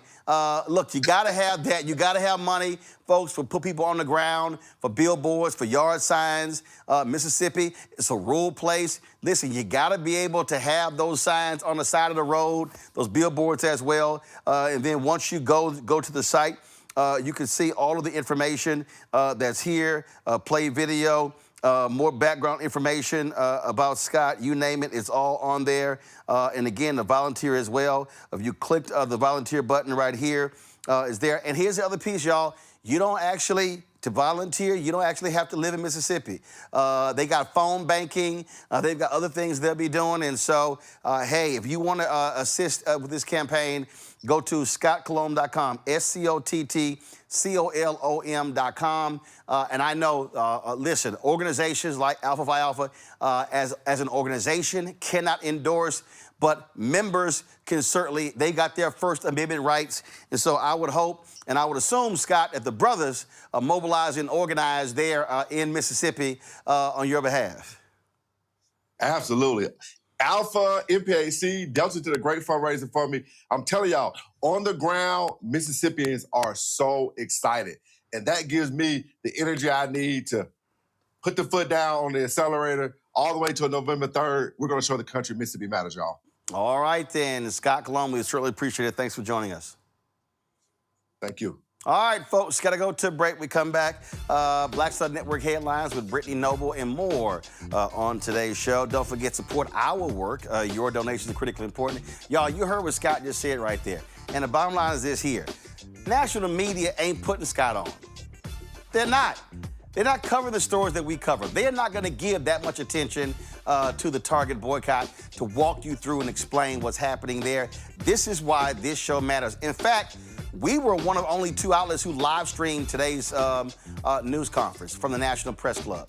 This is why Black-owned media matters. This is why we're doing the work. And I told y'all, one of the reasons why we were trying to raise that $1 million at the end of last year, we launched 2 new shows, a daily news show, we launched a health show, but also I need the resources to take this show on the road. We want to be in Mississippi. We want to be in Texas, in North Carolina, in Georgia, in Florida, in these places, so we can be broadcasting the show, having these town halls, allowing local candidates to be able to come on and talk about what's going on. Listen, the redistricting, the redistricting election, April 21st. Hey, we're gonna be on the road here in Virginia, talking about that as well. And so I'm not trying to seed this stuff to these other national media outlets. You know, I don't give a damn what they're doing. I don't even watch them, y'all. And so I say this all the time. They ain't covering what we covering. And so why do we keep hoping and praying that they put us on the air and you sitting there just waiting and waiting and waiting and hopefully they say something? No, we ain't doing that. We're not doing that. Like I said, Target boycott, man, we were covering this stuff every single day. We weren't just every now and then. Tomorrow, Congressman Jim Clyburn is making a big announcement regarding whether he's going to run for re-election or not. You know what? We're covering that as well. So that's what we're about here. Your support is critical. I had some folks. I went to the mailbox, y'all. Went to the mailbox yesterday. There's a whole bunch of folks who sent stuff. I've got just a handful of stuff right here. Matter of fact, I took a picture of that. Let me show y'all. Because a friend of mine, I was explaining to her, you know, the people who give to the show. And she was like, what? I said, listen. I said, we got black folk who do not believe in PayPal, Venmo, who do not believe in any of those forms. These are people who absolutely are about checks and money orders. And I say, you know what? Hey, it takes some time, but guess what? It cashed just the same. And so I took a photo and I sent it to her because she thought I was lying. I said, nah. I said, no, they straight up like, yo, I ain't doing that. And so I got y'all. So understand and listen, and let me be real clear. If y'all gonna send checks and money orders, y'all gotta give me time. I keep telling you about 60 days because we gotta open every envelope. We have to sit here and sign the back, mobile deposit. It is not it's not a quick thing when it comes to doing that. So you gotta give us some time to do that. But I'm telling y'all, I appreciate everybody who's been a donor. We're more than 37,000 donors. This right here is when I went to the post office on yesterday. That was what was waiting for me in the post office. And I go every 2 or 3 weeks because of where the post office is. And so do me a favor. You want to support the work that we do. Join our Bring the Funk fan club. You want to contribute via Cash App. Use a Stripe QR code. You see it right here. Cash App changed their rules with to close our account, but you can contribute to us via Cash App with Stripe QR code. You see it right there. Just click the Cash App pay button to contribute. Checks and money order. Make it payable to Roland Martin Unfiltered. That's the bank account name. And P.O. Box 57196, Washington, D.C. 2003 7-0196. Now, when y'all give via PayPal, it's going to say New Vision Media, Inc. That's the parent company of Roland Martin Unfiltered and the Black Star Network, okay? So PayPal is paypal.me/R Martin Unfiltered. Venmo is venmo.com/RM Unfiltered. Zelle, okay? Zelle is if you want to give via Zelle, just put this email in. It's one of two, Roland@RolandSMartin.com or Roland@RolandMartinUnfiltered.com. We'll be right back. A decade of love, joy, and power. Black Voters Matter is 10 years old, and we are just getting started. This is love with a purpose. This is Black joy in motion. This is unstoppable power. Across campuses, neighborhoods, and back roads. Let's go! We show up not just to vote, but to be seen, to be heard, to belong. We ride together, we organize together. We remind each other that our voices matter, because they always have. Black Voters Matter is about more than ballots. It's about housing and healthcare, clean water and living wages, education, reproductive freedom, and dignity. It's about turning pain into action, turning belief into movement, turning community into power. We don't wait to be invited. We bring the energy. We bring the love. We bring the people. Because when Black communities come together, we don't just survive, we thrive. This is how change happens. This is how history moves. We organize, we build, we win.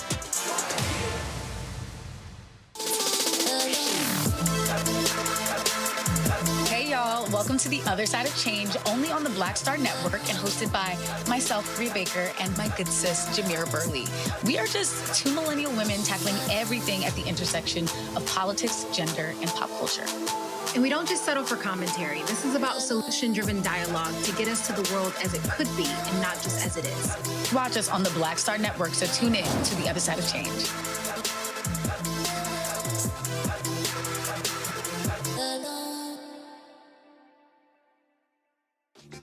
My name is Bill Duke, and you're watching Roland Martin Unfiltered.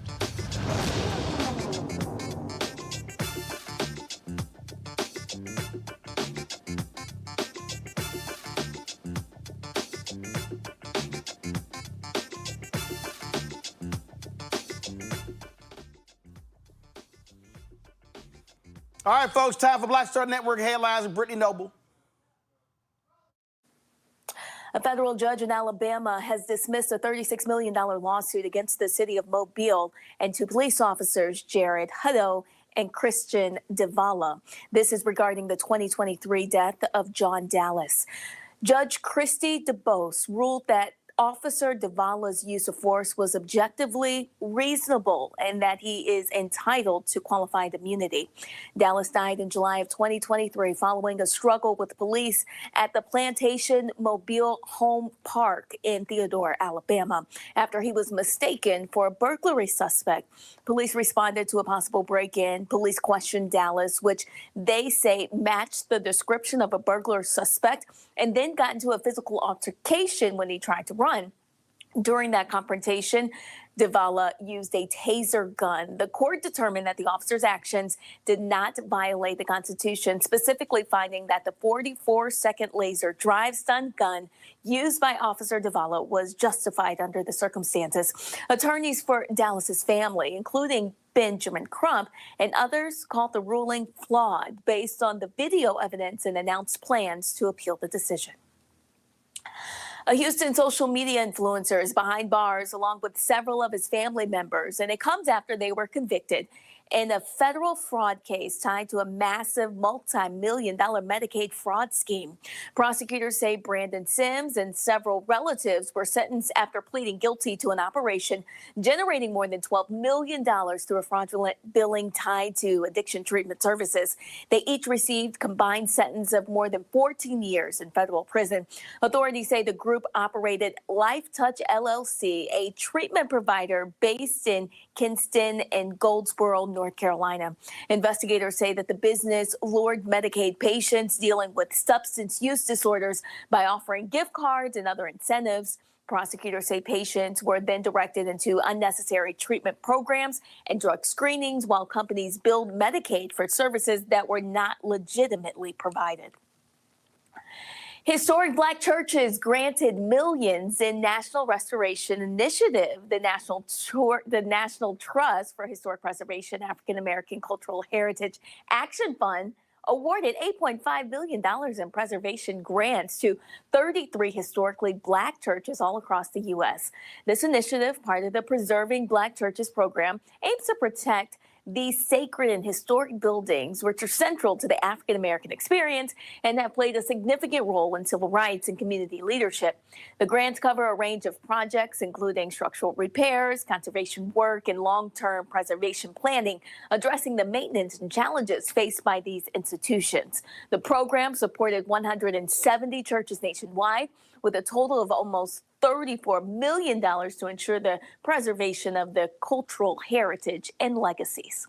Former Black inmate Kerwin Pittman makes history as the first ever in the United States to buy a prison facility. Pittman, who is the founder and executive director of the Recidivism Reduction Education Program Services, purchased the abandoned Wayne Correctional Center in Goldsboro, North Carolina, which sat vacant for more than a decade, for $250,000. The social justice activist and criminal justice reform expert who served 11 years in prison champions himself as a voice for the voiceless. The 19-acre campus will be transformed into a hub for second chances, skills, and opportunities most people coming home from prison rarely see. The facility will be home for nearly 250 men at a time for over the course of 6 months. While housed there, the men will have a chance to learn skills, prepare them for daily life and the workforce. The program will offer vocational certifications such as brick masonry, welding, and plumbing. Pittman hopes to expand this endeavor to other campuses in the near future. And former Mississippi anchor Barbie Bassett loses her discrimination appeal after claiming a Black journalist would not have been fired for saying "for shizzle my nizzle" on air. Bassett was fired from WLBT after she quoted Snoop Dogg's phrase, "for shizzle my nizzle," during a live broadcast back in 2023. In case you missed it, this comment has been deemed inappropriate due to its association with the N-word, leading to her removal from the air and the station's decision to terminate her. Bassett has since been absent from the network and hasn't been seen on air since March 8th of 2023. She has faced criticism for her previous comments, including a remark about a Black reporter's grandmother, calling her grandmammy, which she did apologize for. All right, folks, the attacks on DEI continues. Florida Republicans have introduced several measures to limit diversity, equity, and inclusion programs in the state government, public universities, K-12 schools, including the official actions of local governments bill. On Tuesday, the Florida House approved legislation banning local governments from funding diversity, equity, and inclusion initiatives by a 77-37 vote. The bill says local officials who violate the DEI ban could face removal from office, and it allows residents to sue those officials in state court and collect damages if a judge finds they violated the law. The Senate approved the bill last week and now heads to Governor Ron DeSantis for signing. Republican Florida Representative Dean Black, who sponsored the bill, criticized DEI programs. This idiot said this here: over more than a decade, we have seen the philosophy popularly known as diversity, equity, and inclusion used to divide our society into competing factions. He's lying. Not only have millions of taxpayer dollars been wasted in the name of DEI, lie, but this philosophy has also fostered mediocrity, big-ass lie, undermined merit, bullshit, and divided our society against itself. More damn lies. Democrats warn that this legislation could have a chilling effect on cultural and diversity programs run by local governments. Here's what the bill would do, and exceptions included in the bill. Stop using public funds to operate DEI offices, hire DEI officers, or provide DEI training and programming. Avoid official actions that promote DEI as defined in the bill. Require contractors and grant recipients to certify that local taxpayer dollars will not be used for DEI training or related materials. State and federal holidays and observances, including Juneteenth, patriotic events, monuments, and memorials, single-sex shelter, or programs are used when separation is necessary for safety, content-neutral event permits, and public safety services. If signed, and we know he will, the official actions of local governments, bill won't take into effect until 2027. Tyler, they don't believe in local control. It only means when they are in charge. Yeah, absolutely. And I think if you talk about the attacks on diversity, equity, inclusion, exactly what it is, I think it's part of a broader backlash against progress towards racial justice. And I think we saw it in Reconstruction, we saw it in the Civil Rights Movement, and we're seeing it again now. I think, but the truth is, like, the same folks who are attacking diversity, equity, and inclusion, keep calling it what it is, often have no problem when, on the other hand, it benefits them from a system that has historically excluded us. And I think the policies that we continue to see, like what's happening here in Florida, don't move us forward, they move us backward. But history is also teaching us something, that every backlash that we see, we have to continue to produce a larger footprint of how we organize, how we show up against what's happening here. And I think when we talk about white supremacy in this context, we're not just talking about extremist groups, we're talking about systems and ideologies that have historically centered one group's power over another, who says that we can't get a piece of the pie. And I think we must continue to organize and show up because they're trying to erase us. But we understand our power, and we can't allow them to try to take our power from us. Avis? Absolutely. I mean, once again, this is mimicking what we're seeing on the federal level. Not surprised to see it happening in Florida. What else do we expect from Florida? But, you know, what we are seeing, broadly speaking, is a desire to return to a time in which unqualified white men are given opportunities that they don't deserve. And if you need any better example of that, just look largely at the cabinet of this administration, which includes unqualified white male after unqualified white male in multitude of positions, and also some unqualified white females too. So what I'm saying here is that we know what the game is, we know what they're doing, but it's time for us to fight back with figuring out and actually moving forward with ways in which we can support our own and develop our own ways of supporting our economies and creating opportunities for ourselves. Rebecca? When you remove Black people from government, guess what? We go and do unnecessary wars. The government doesn't function well because a lot of qualified people have been systemically removed out of government. When you remove Black people out of corporate America, guess what? Stock prices go down. So, you know, let them have their thing. It's all going to fall down. Then they're going to come back to us because, quite frankly, we overperform in this country. So when they come back to us, we need to have our list of demands. What do we want this time around? All right, then. Folks, let's talk about Georgia, where the race to fill GOP Congresswoman Marjorie Taylor Greene's seat in the 14th District is headed to a runoff. That's right. Republican Clay Fuller will face Democrat Sean Harris in a runoff on April 7th. Fuller, who resigned from his position as a DA to run in the special election, surged to the front of a crowded field of Republican candidates after receiving an endorsement from the twice-impeached, criminally convicted felon-in-chief Donald Trump. However, Trump's support was not enough to narrow the field of a dozen GOP contenders, preventing any candidate from winning the seat outright. Harris, who narrowly led Fuller on election night, stated that the results indicate a Democrat can succeed in this heavily Republican district. Harris is a retired U.S. Army Brigadier General. He previously challenged Greene in 2024, but lost by nearly 30 points. He has described this special election as a once-in-a-generation opportunity to flip the seat. The reality of it is, like I told you a few days ago, you know, we was going to win this thing. I never told you that we was going to win it by 50%, 40%, or whatever. At the end of the day, you have to take baby steps. And this was the first baby step. Our goal was to come out of tonight winning this election, being number one at the top. And that's exactly where we are. And now we're going against Fuller. President Trump came here 2 weeks ago. And guess what? His candidate came in second place. And I'm a firm believer that when we get on head-to-head come April 7th, you're going to be talking to me again because we're going to win it.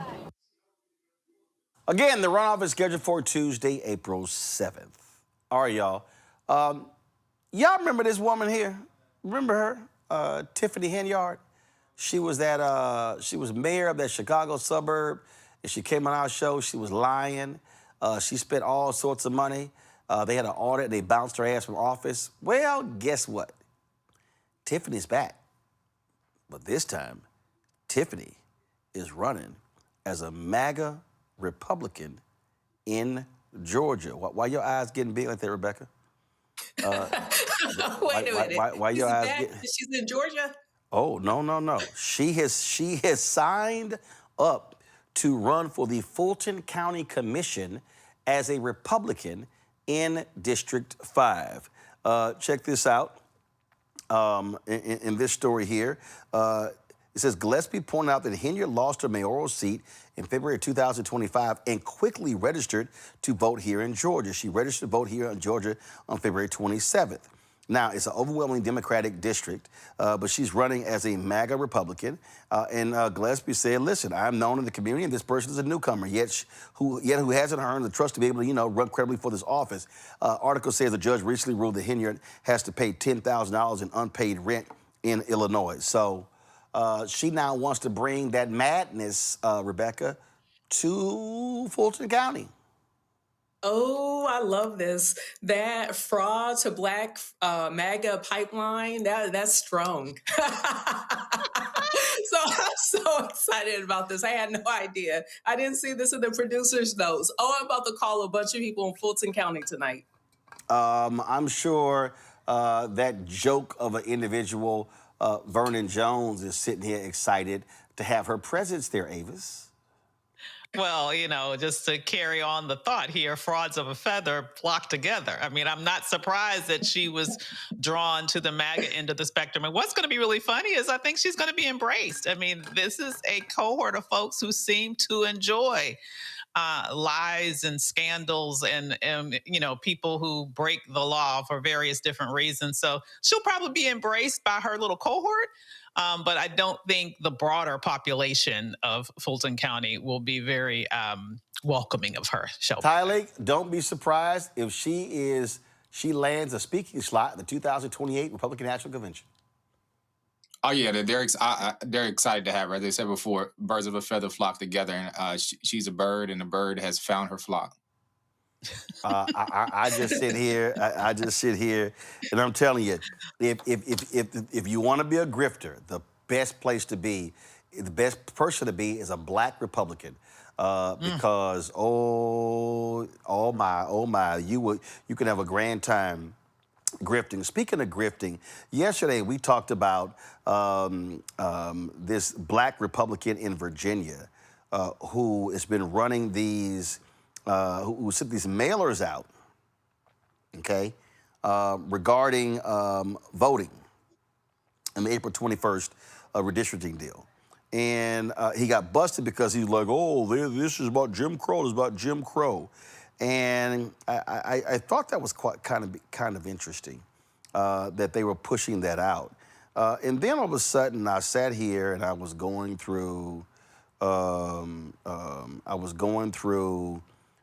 some of this, and I saw, I literally saw one of their videos. Y'all, when I say the video was strange, first of all, it was edited strange. It was weird as all get out. As I was trying to understand their argument and what they're trying to do. So y'all, when I find a video, y'all gonna crack up. So they had all these black people who said that the Democrat taking away our right to vote. The Democrat taking away our right to vote. That they stealing our seats, which no, because Jennifer McClellan will still be in Congress. Bobby Scott will still be in Congress. And so that's just straight up a lie they were pushing. Y'all, pull a video up. I need people to see, because I want y'all to see this is what happens with these MAGA people. So this is the flyer they were sending out to black neighborhoods, this right here. This is the flyer that they were sending out, all right? Claiming that by redrawing the lines, they were hurting black power. That's a lie. Y'all, it's just a straight up, no hose barred, without a doubt, lie. And they've been pushing this campaign, and so we know it's real easy to pay some black people to lie to black people about something when what we real know is that the Republicans don't give a damn about black people. They don't. And show the flyer again. They said, just like Jim Crow, they want to silence your voice. That messaging is off, Roland. We wouldn't say just like Jim Crow. That sounds like someone trying to act like a Black person talking. We would say this is Jim Crow, or we would say Jim Crow 2.0. We wouldn't reference Jim Crow in the way it's referenced. I bet you it was a white firm, or at least the person who wrote that copy was white. I don't think that was a Black person that sent that out or wrote that.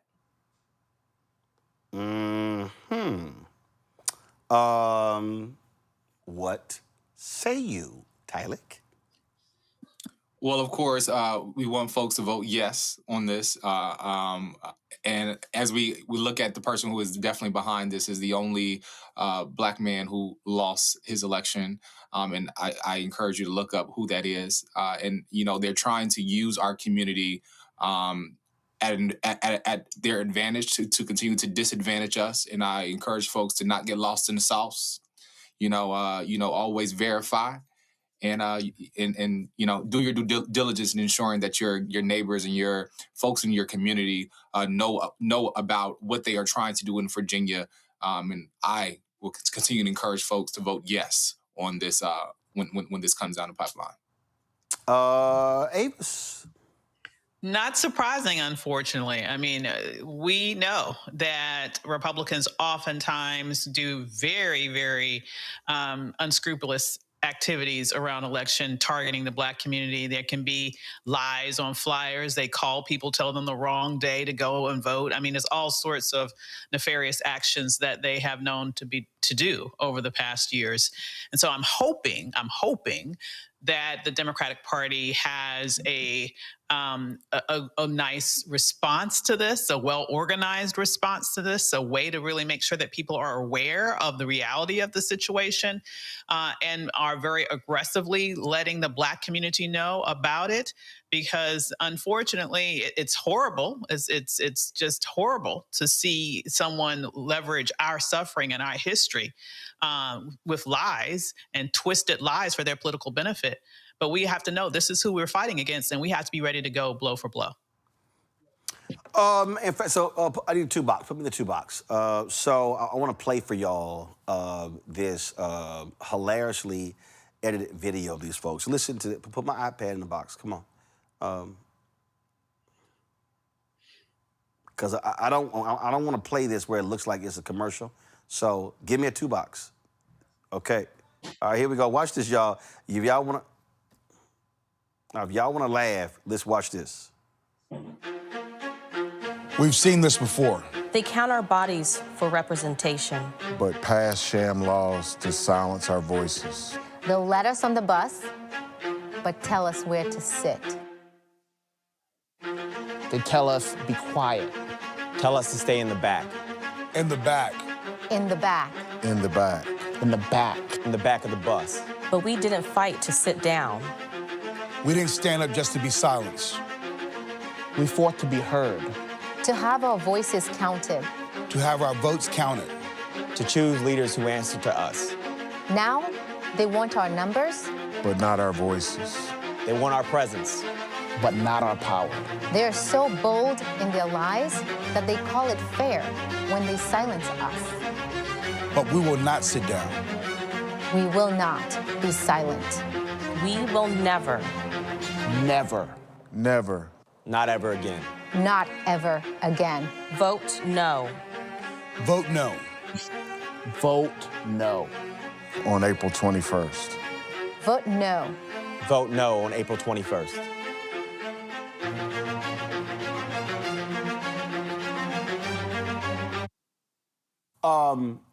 First of all, if y'all gonna do a commercial, can y'all at least can afford more than one camera?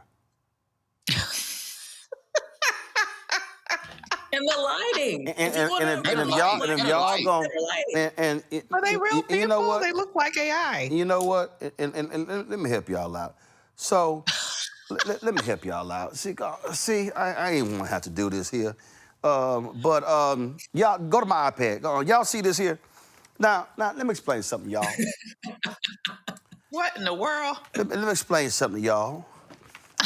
These Negroes. It's $29.99. No. These Negroes are using. They're using the. Lord have mercy. These people so bad. I mean, if you're gonna sit here and, I mean, listen, y'all might want to call somebody to help with your production, okay? So let me just give y'all a little tip to the people. Okay, so go on back, show the little. Okay, they're using the DJI microphone. Now, y'all, there are two types of DJI microphone, and yours truly, I've got them right here. Okay, so this is the DJI little microphone. So this DJI microphone, you can clip this microphone on, and that's what it looks like, you know. That's what it looks like when you clip it on, a little big old box. All right, okay, so this a jack right here. Hey, AC Cordoza and all y'all black Republicans in Virginia, there's a little hole right here. You could use a lavalier microphone. So so you don't want the big ass DJI box on somebody's lapel. What you do, and these cost $29.99. I know the white Republicans gave y'all enough money for this. Okay, so what you do is you get this little thing called a lavalier, and you plug it up into the DJI, and then you put the DJI in your pocket. So all you do is just, when you clip it on like this here. You clip it on like this here. And then that way, it look like a normal microphone. See, this is my studio microphone over here. This is the DJI. That's all you gotta do. Okay, also, can y'all please stop, going back, can y'all please stop, this shit gets on my nerves. Can y'all stop putting the furry ass part on the microphone? Let me explain to you dumbasses what that is. I can't stand seeing people on Instagram and on Twitter doing videos with the furry ass thing on there. Okay, let me explain to y'all. Do y'all wanna know what that furry ass thing is? That shit is called a windscreen, okay? It's a windscreen, so when you're shooting outdoors, okay, it's actually knocking down the wind, so you're not hearing the wind whistling. Why your ass got a windscreen on indoors? Is the AC unit blowing real hard? What the hell are we doing? Why y'all got the furry ass? You don't need the furry ass cover for the microphone because your ass is indoors. Okay? Damn. Are y'all black Republicans that damn dumb? Y'all don't know TV production 101? Y'all are literally sitting here, and matter of fact, I'm looking at it, that might even be, that microphone might even be the DJI Mini. Do y'all, why you got that big ass furry thing on? Y'all. Let me help y'all. Roland, according to Silas in the comments, he says all the hot air. Y'all, this is the DJI wireless mic 1 and 2. This is the DJI Mini. The Mini does not need a big-ass fur cover on it. Oh, my God. I mean, the lighting back, y'all got, it's black people in the video. Y'all asses, black people need lighting? Did y'all only afford one light? It was a lamp.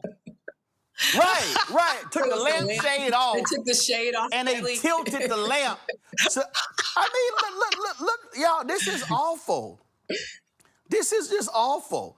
That's just awful as lighting. And then what gets me is, I told y'all, $2. Don't do I don't want to look like some damn commercial. They ain't paying us. But if y'all, and then the opening, they just saying shit. We not gonna sit down.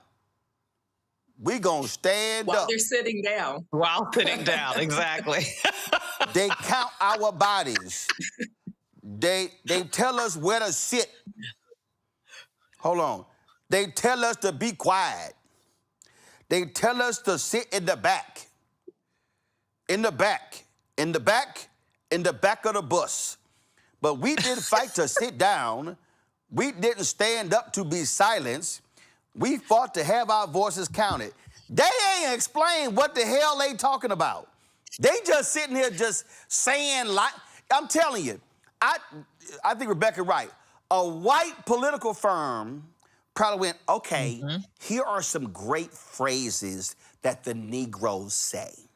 So what we're gonna do is, we're gonna put all of the Negro phrases together, and then we're gonna just run them all together.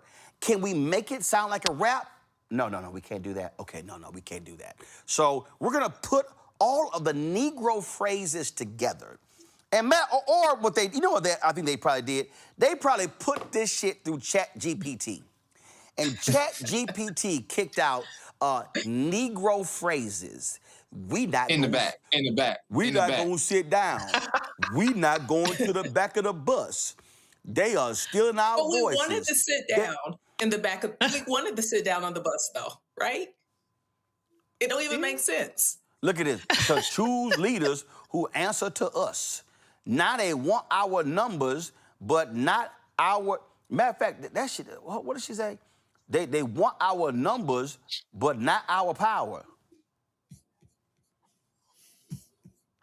They are so bold. That's why everybody can't come to the cookout, Roland. They are so bold in their lives that they now want our numbers. They all sound like Foghorn. Was it Foghorn Leghorn? That was his name. What we gonna do? Y'all gotta vote against that on April 21st. Y'all gotta vote against it because they want, but we will not sit down.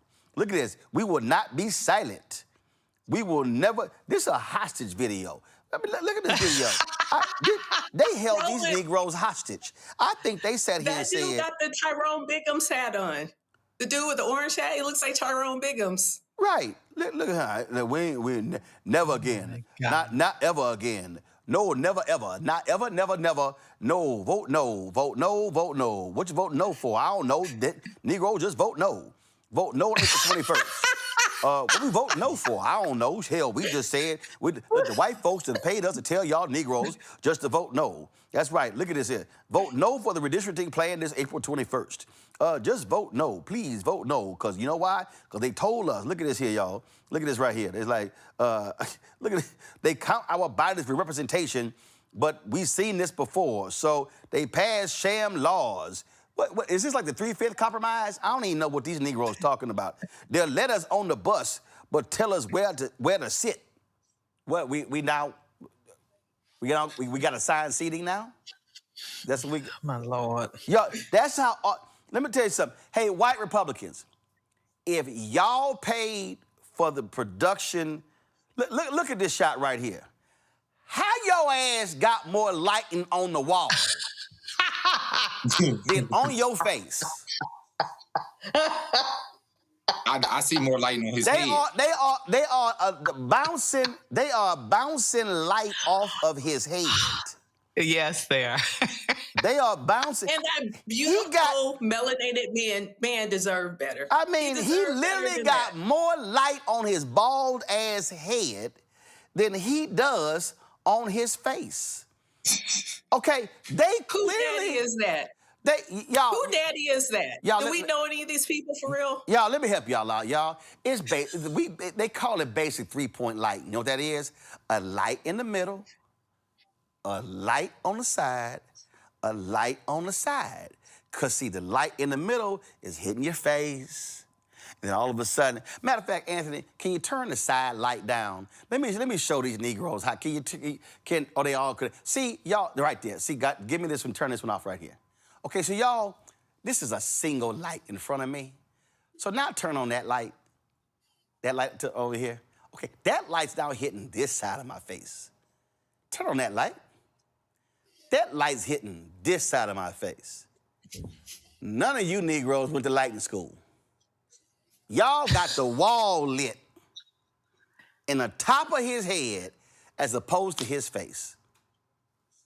That's absolutely awful. So we got a furry ass cover windscreen on the microphone because we can't afford a lavalier.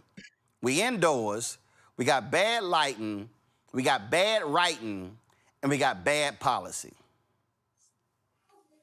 And paid actors.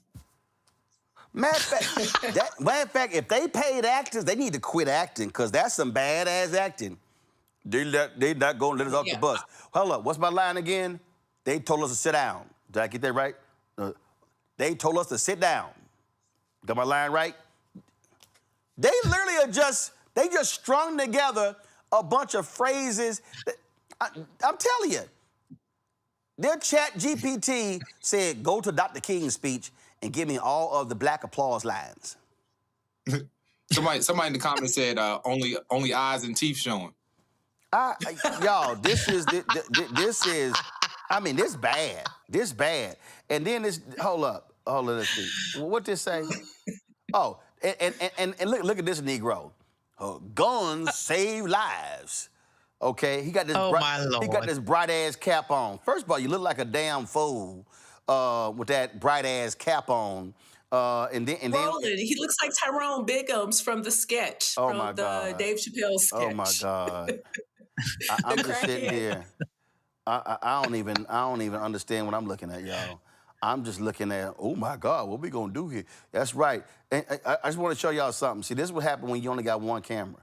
See, let me show y'all how this works. See, this is a side shot, and then we gonna see the orange cap dude, okay, in a shot facing y'all. They only had one camera. Now, y'all could at least called us, because, we got about 10, 15, 20, 30 cameras. I mean, we could have lent y'all. Nah, I would have charged your ass. We could have rented you a second camera. I mean, I'm just saying, if you're gonna do a commercial, just do me a favor. Buy 3 lights and get at least 2 cameras. And get a new script writer, because your ad is trash. It's trash. It's absolutely trash. Yeah, I just had to go ahead and just lay that out. Y'all got anything else to say? Anybody? I think, the sad fact is, that folks are actually going to watch this. And I think that's why we have the responsibility of how we organize and how we show up in Virginia, how we're making calls about the importance of this. Because, there's going to be some folks who can't think past go. And it's our job to ensure that we can help get them to the finish line, to the ballot box, to vote yes. Because there's going to be some folks who ain't got it all, who going to see this commercial and think they should be voting no in their benefit, but it's really to their detriment. And so we got some work to do. And they're in line. First of all, they got some work to do, because their group is called Gatekeepers Virginia. They got 4 followers. No, they're following 4. They only got 3 followers. Oh, my Lord. I literally... But wait a minute. Isn't it 4 of them in the commercial? They not following it? Oh, you know what? That's a good question. Let me count. Let me count. Let me see how many in the commercial. Okay, let's see here. We got 1, 2, 3, 4... Oh, where to count him? 1, 2, 3, 4, 5. They got 5. Right. How y'all got 5 in the commercial, but y'all only got 3 followers?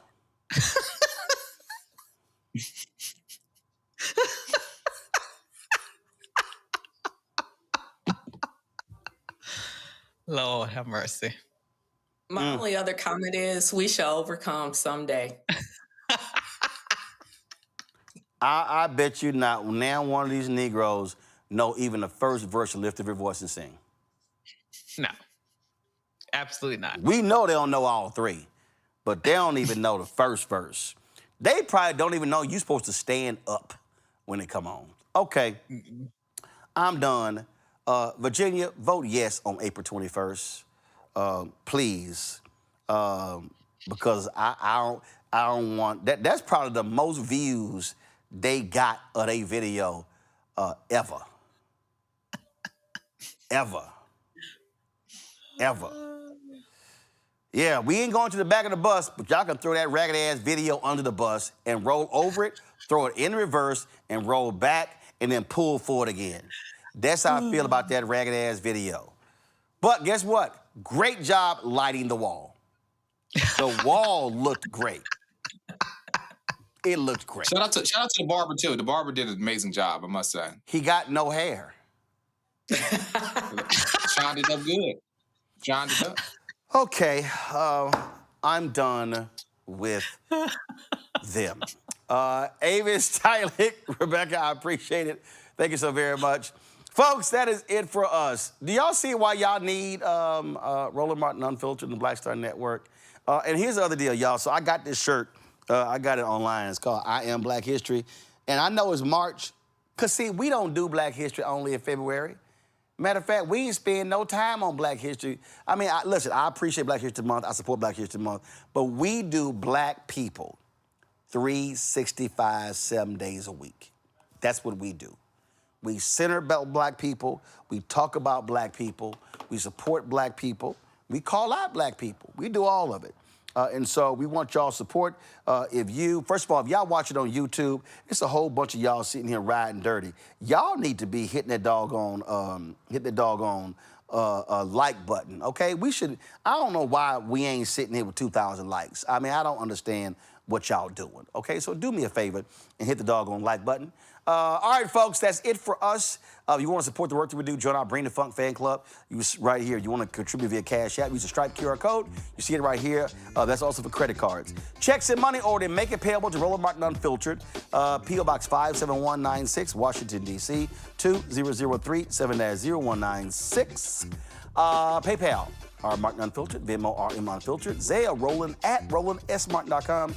Roland at RolandMartinUnfiltered.com. Download the Black Star Network app, Apple phone, Android phone, Apple TV, Android TV, Amazon Fire TV, Roku, Samsung Smart TV. If you want to get our Roland Martin Unfiltered Black Star Network swag, go to shopblackstarnetwork.com. Shopblackstarnetwork.com to check it out. You see it all there. You name it, Walmart, go back. Get our shirt, Don't Blame Me, Vote for the Black Woman, Black-owned media matters. How you die does not redeem how you live. Also, MAGA chose between woke and broke. They chose broke. And so get all of our stuff right there. Also, folks, these are all our black-owned products. Y'all should be zooming that camera out. Just type. So these are all of our black-owned products right here on shopblackstarnetwork.com. All of these companies we support. When you buy on our website, you support them, you support us. Yo, man, they got great stuff in here. We got HBCU shirts. I'm still winning lavalier because them Negroes can't afford one. We got our HBCU stuff. We got chips. We got sauces. We got all sorts of stuff here. We got a whole car cleaning, car wax solution, candles. We got, you name it, we got it. We got bags. We got, of course, the stuff that they wear in hospitals. We got this here. So, man, it's a lot of great stuff. So I want y'all to go to shopblackstarnetwork.com. Shopblackstarnetwork.com. When y'all looking for everyday stuff, you're looking for gifts, anniversaries, birthdays, Christmas, you name it. And we want y'all to patronize these black-owned businesses as well. And so go to shopblackstarnetwork.com. Download the app Fan Base. Be sure to get that. Follow me at Roland S. Martin. Also, every noon Eastern, check out Brittany Noble live, noon Eastern, on the Black Star Network. The breakdown with Brittany Noble gives you the headlines happening every single day. Y'all check that out right here on the Black Star Network. I gotta go because that video has taken me out, especially with all of the bad lighting and all of that. And tomorrow we got a new episode of Dr. Ebony Jade Hilton's weekly health show, Second Opinion with Dr. Ebony Jade Hilton. We stream it every Thursday, so be sure to check it out, 11 a.m. Eastern. And then, of course, you can check it out. Also, we're going to re-air on the show. Keena should have it right now. If you missed today's news conference, just hit the stream set up. I'm going to toss straight to it, right? So if you missed today's news conference regarding the Target boycott, we're going to re-stream it right now. So Keena's going to send all y'all to that stream right now. I'm going to see y'all tomorrow. Hi!